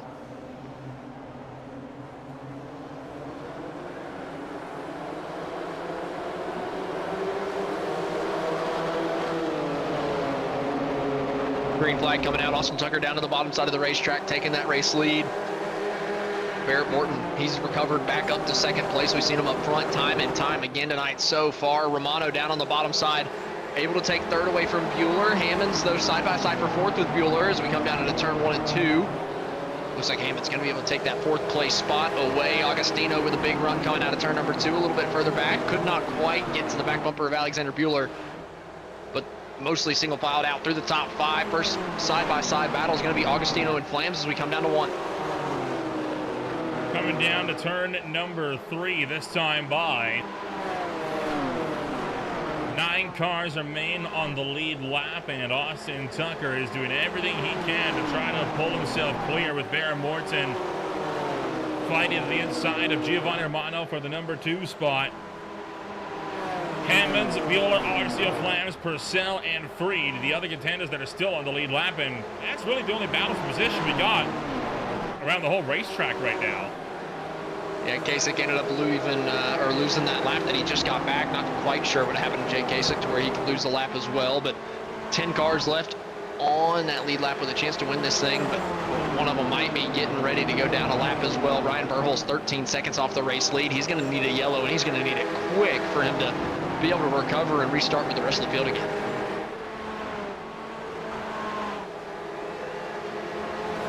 $23 minutes on the boards. And Austin, I might need to rely on you if I can to try and give us a bit more information on the exact second counter on that one. But right now it is Tucker who is starting to open up a gap here, right? He's got about 6 car lengths now on Barrett Morton, and is well clear to turn number 1. I think this battle for second here, they got to get it sorted soon because they cannot catch him when they're battling like this.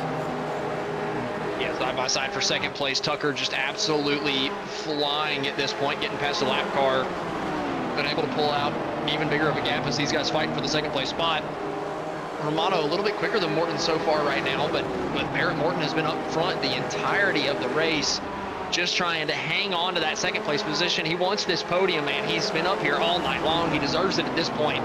Barrett just trying to hang on to second as Romano's trying to take it from him. And you mentioned the second counter. We're down to 22 minutes and 50 seconds as we're speaking right now. So just under 23 minutes left to go. Just under 23 minutes in this one, as now a gap of 1 second from Tucker to Morton. We talked a lot about Stefan Purcell's stats throughout this league so far, and how it just has not necessarily been, it hasn't been the best of careers for Stefan Purcell. He's run a lot of races, just hasn't been able to be too lucky with his finishing positions. Barrett Morton, in the meantime, likewise, his first start in beer league competition this season, fewer stars than Purcell. His best finish, though, a 4th place, and that came at Long Beach in the Toyota GR86s. So, Barrett Morton, a driver that, again, could be hunting his first beer league podium this afternoon. And Morton never been on the podium before, but I believe he's led the most laps here tonight so far. Could already have that locked up at this point.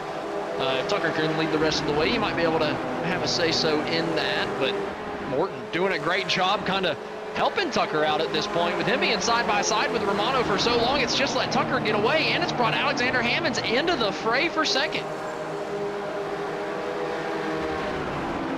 A lot of drivers started to pick up on this battle for the number 2 spot. You can tell that this is starting to hamper some drivers' abilities to make any kind of drives to get around those. Somebody's going to have to force them 3 wide, but they're going to have to force Romano by, because, I mean, Romano is not letting Morton go, and I think he might get some assistance here as Ryan Murphy cuts up, and Romano is going to be getting through to the number 2 spot with an assist from lap traffic.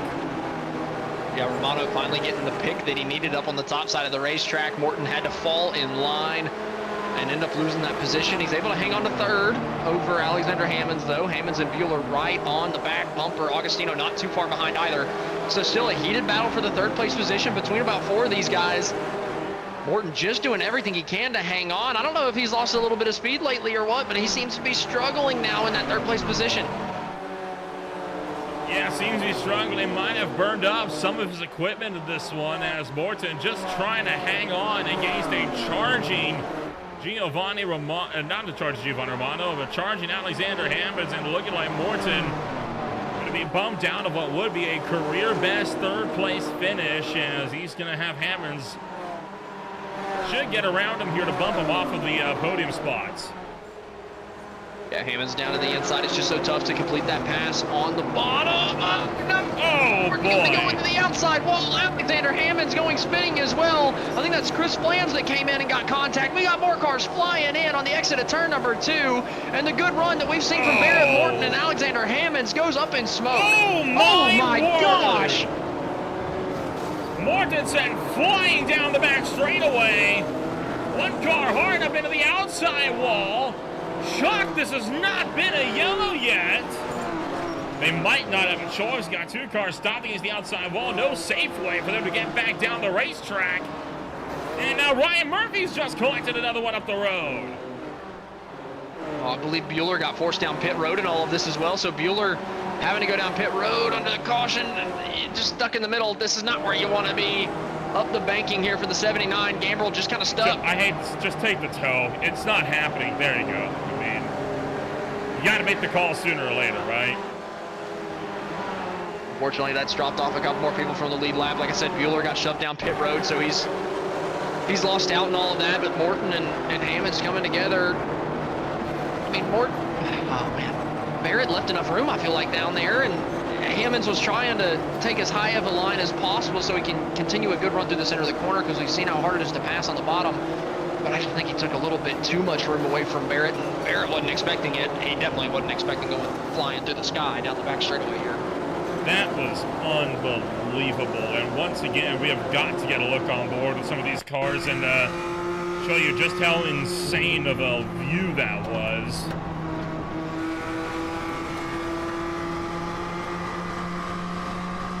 Now the wreck is already taking place up in turn number 2 here. You see all the tire treads, and then, well, there is Hammonds coming into play, and so he wasn't the car that I thought that kind of sent him kick flipping up and around. Not who I thought it was, at least. Might have been Ryan might have been the number 13 that got involved, but anyway, let's get back to racing.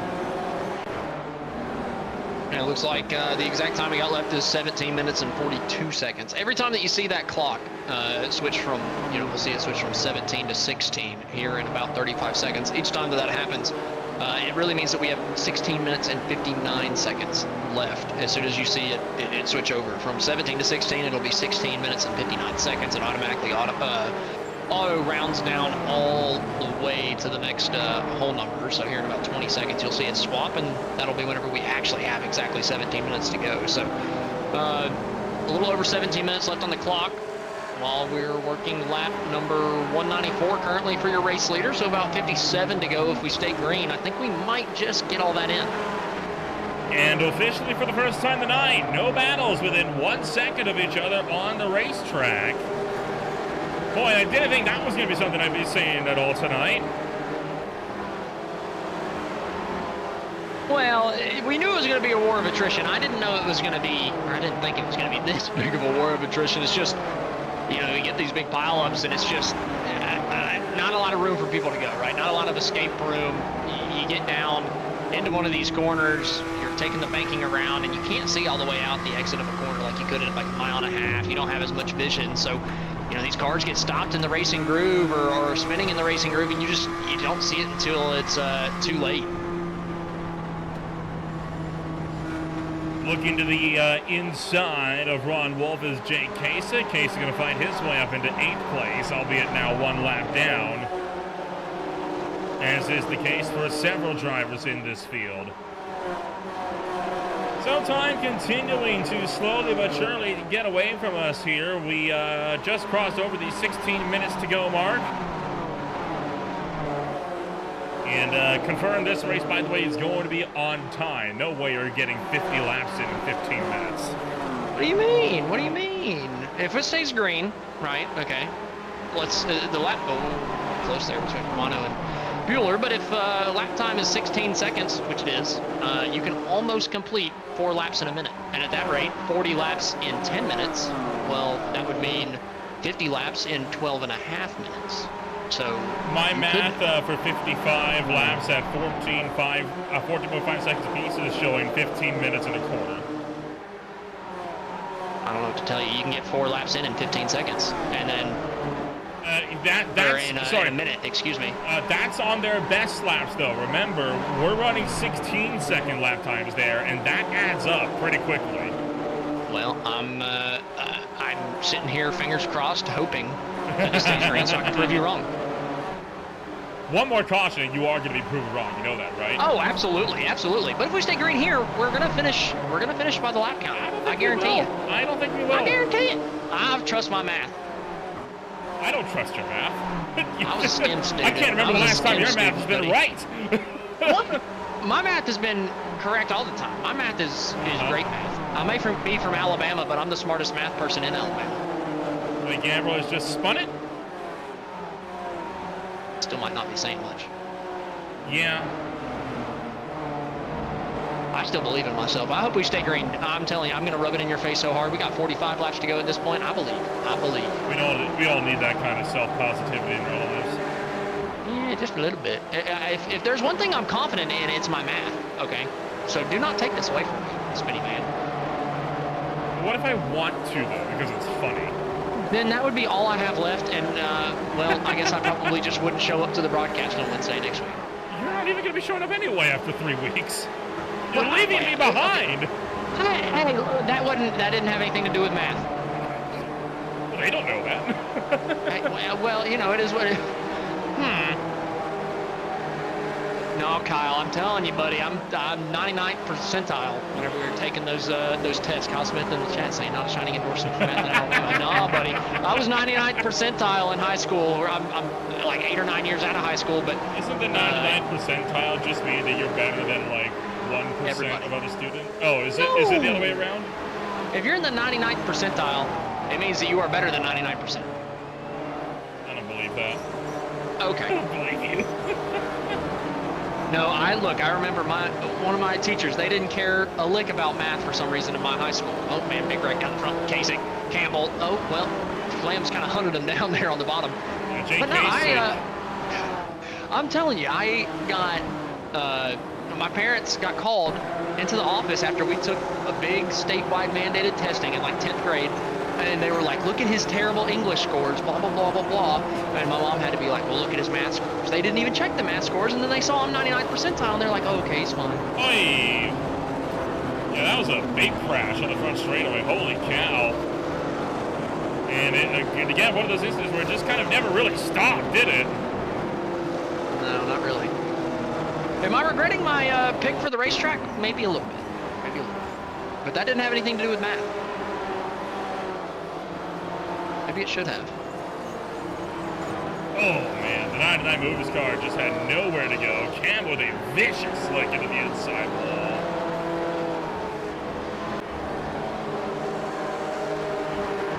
Running out of time, approaching the 10 minutes to go mark.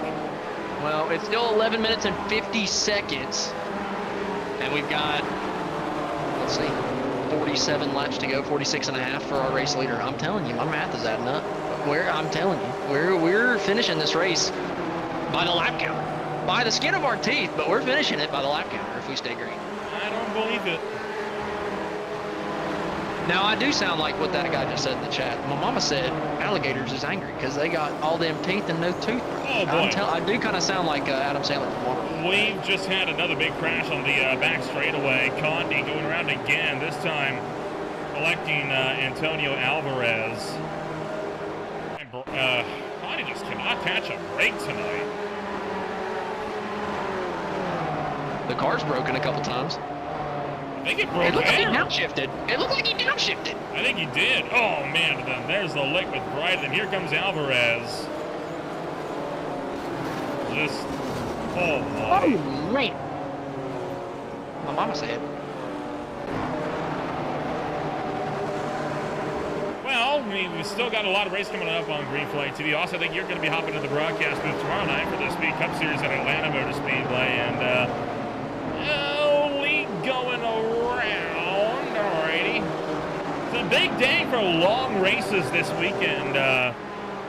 The SRA IL Truck Series got 150 laps coming at you from Texas Motor Speedway. On Sunday night, it's 170 from Charlotte Motor Speedway and B-Class cars. And then, of course, the Cyber Thunder Racing League hosting their 5th annual Cyber 500 on Sunday afternoon. That'll be at noon Eastern Time, about 8 hours prior to the ASRL race. So more than enough time to get all of your racing fix in this weekend. And, well, I was hoping to almost catch Lights Out 16 this weekend, but I think I'm going to be too busy to do that. I'll have to watch that one on replay.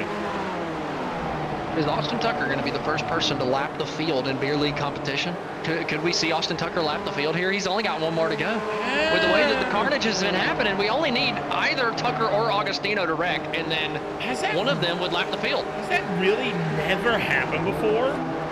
It's road courses. Of course it hasn't happened. There's no chance it's happened. No chance. I'm going to consult their seasons prior to us broadcast them to figure out if they've had any other oval races, because the oval race would be the only way that would have happened. Wow, I really set these guys up for failure this week. I honestly kind of feel a little bad. maybe Martinsville would have been the better pick in hindsight. I say that. It definitely would have been. That would have been terrible. Honestly, whenever we've been racing, I thought the racing's been really good. It's just some of the...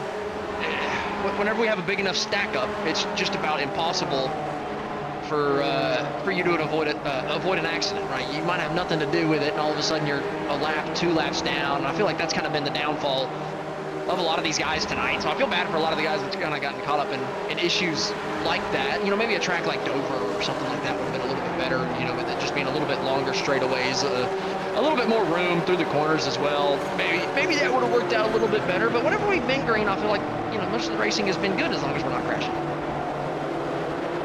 So, yeah, you would be correct, by the way. This would be the first time that somebody would be lapping the entirety of the field.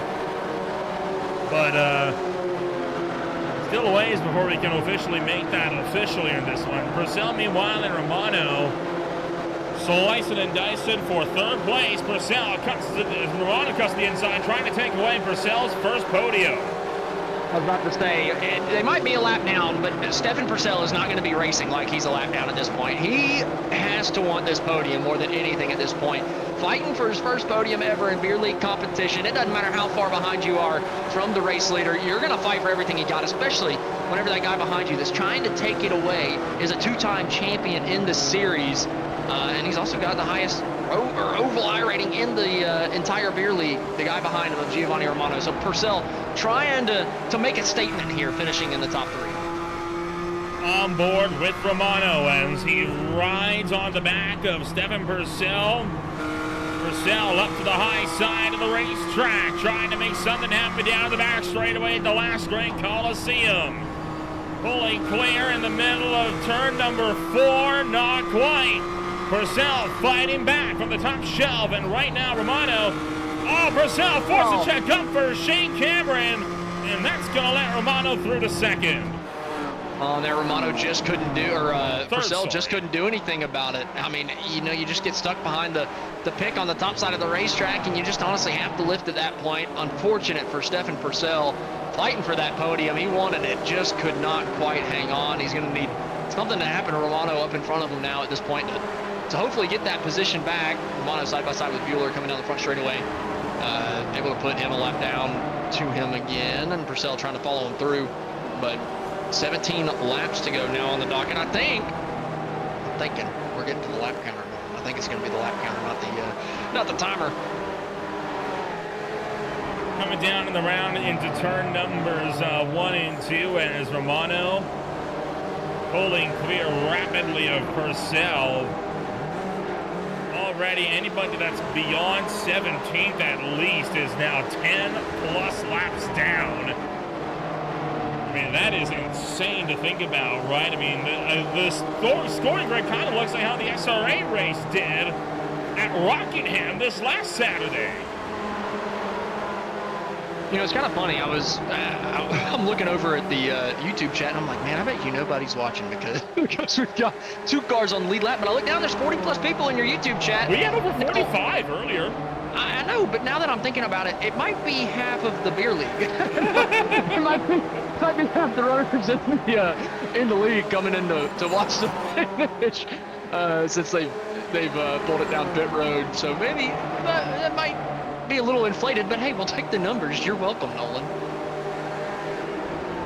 Austin Tucker right now is one of the main drivers that is running up on the top step right now. He needs a caution if he wanted to lose the lead, which granted he doesn't want to. So the last thing he wants is the most thing that Agostino wants.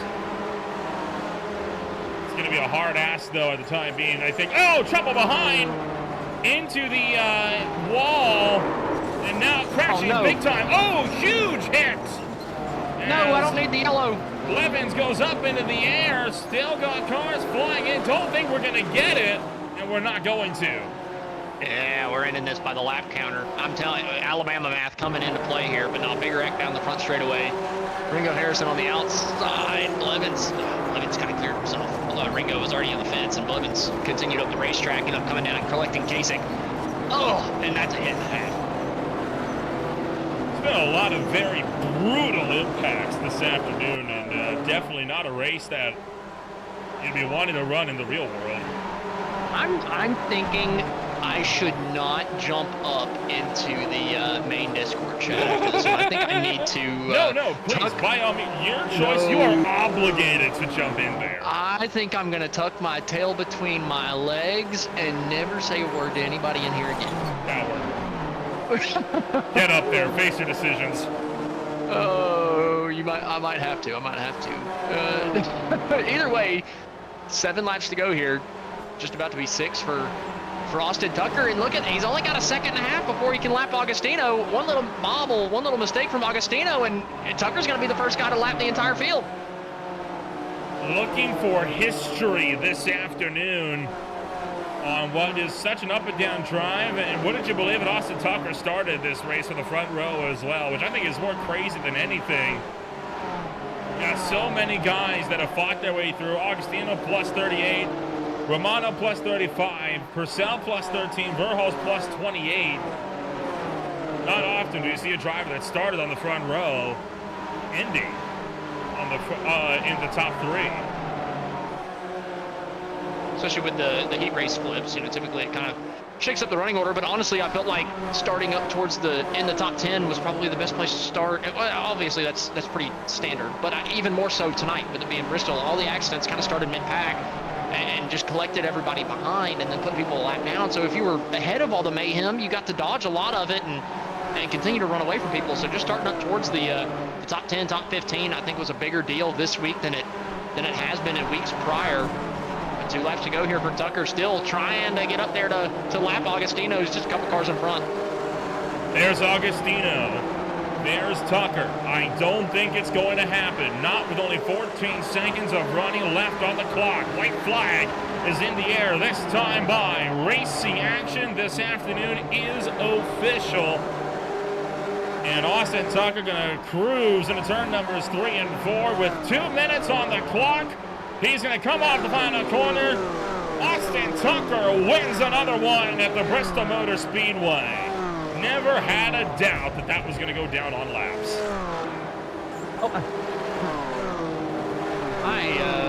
I would like to audit that. I would like to get a replay of the chat.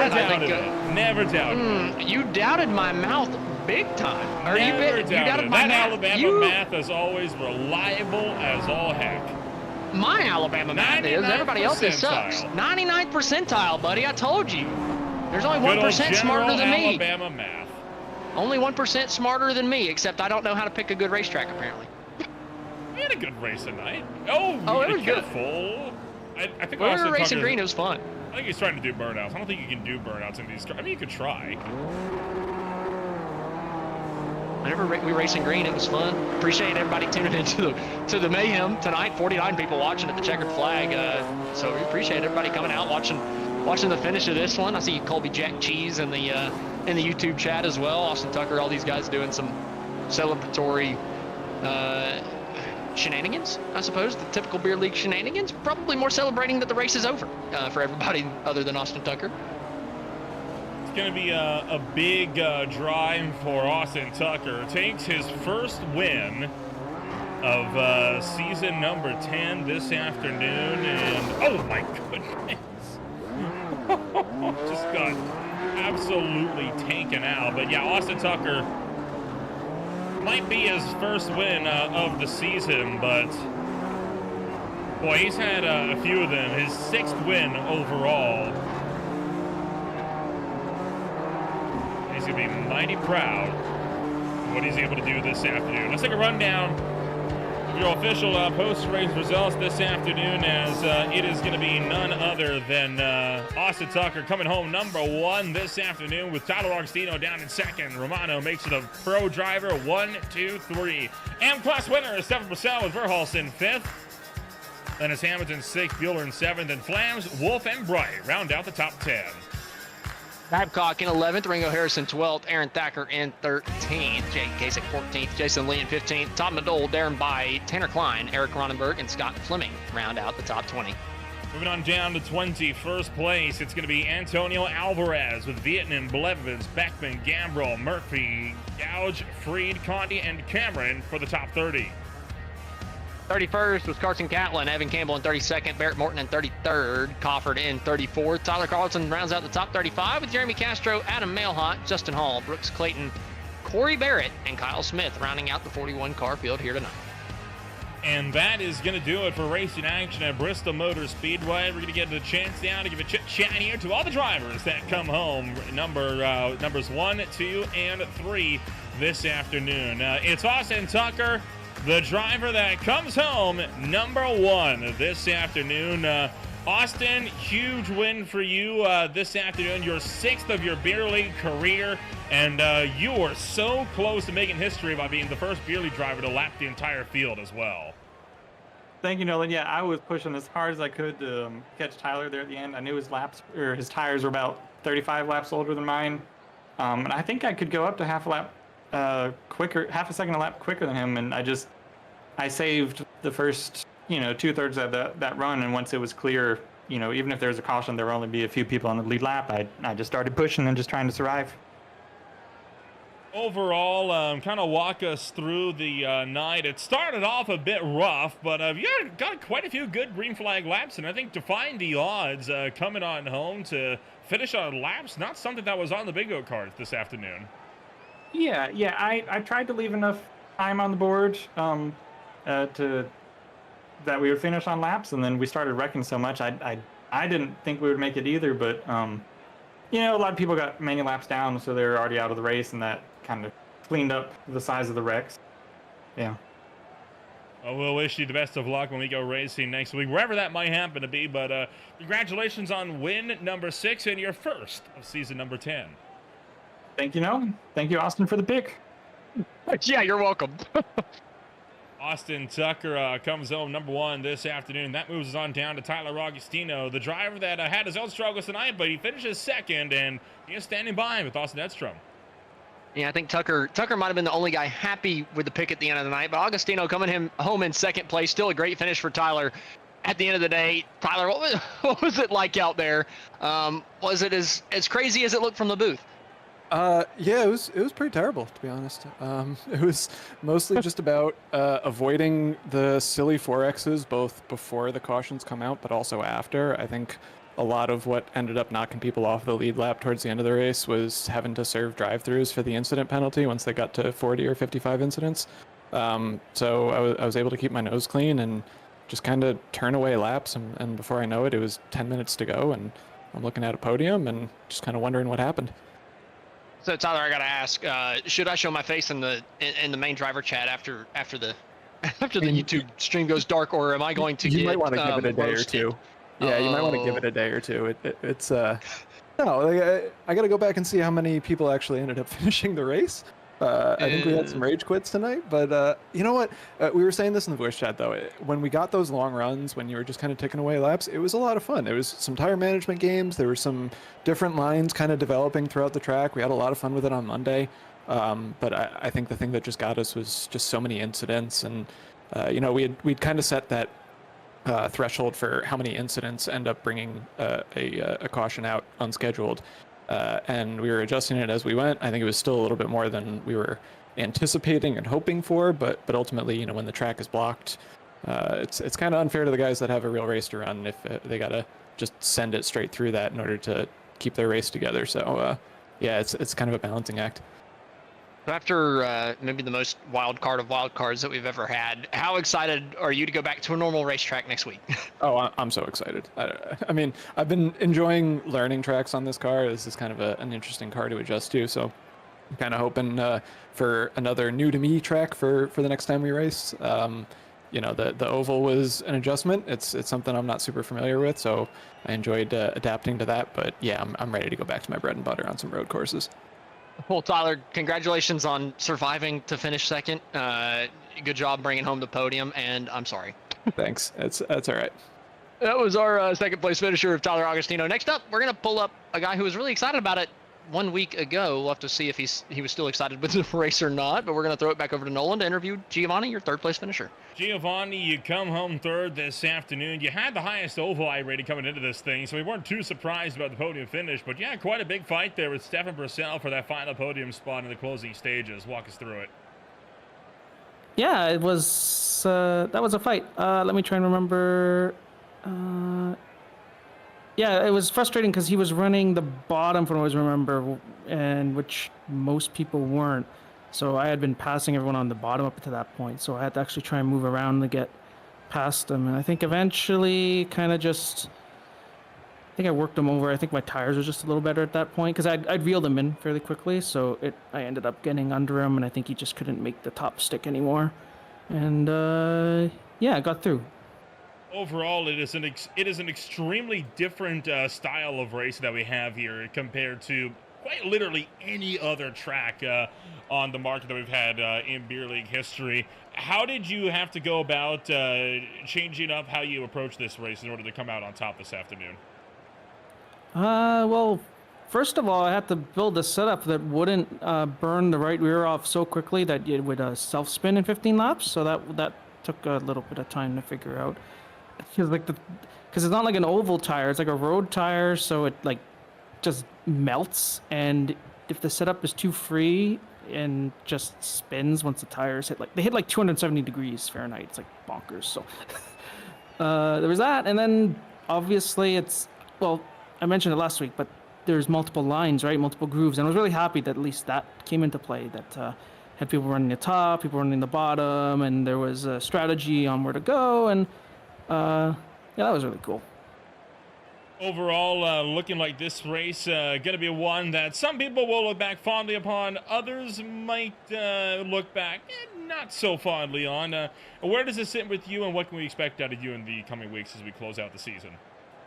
I think I had mixed feelings about the race. I mean, I do like some ovals, so I am really happy we got to do this. On the other hand, I definitely had a few moments where I was fuming. I think there was probably some other people, or a lot of people, that did as well, considering there was a lot of rage quits. So congrats on the broadcasters for probably breaking the record for most amount of rage quits. I don't know if we track that, but congrats. But I don't know. I think it was cool to try, as a one-time thing. I doubt this will become a staple anytime soon, though. Well, we'll wish you the best of luck when we go racing once again next week. Congratulations, though, on taking home number 3. Sorry, a third place finish this afternoon, and we'll see you again in a week. Yeah, thank you, guys. Giovanni Romano comes home number 1. Number 3 oh my gosh, I'm all over the place this afternoon. But number 3 this afternoon, but Austin, an interesting way to have this race go down, and I think...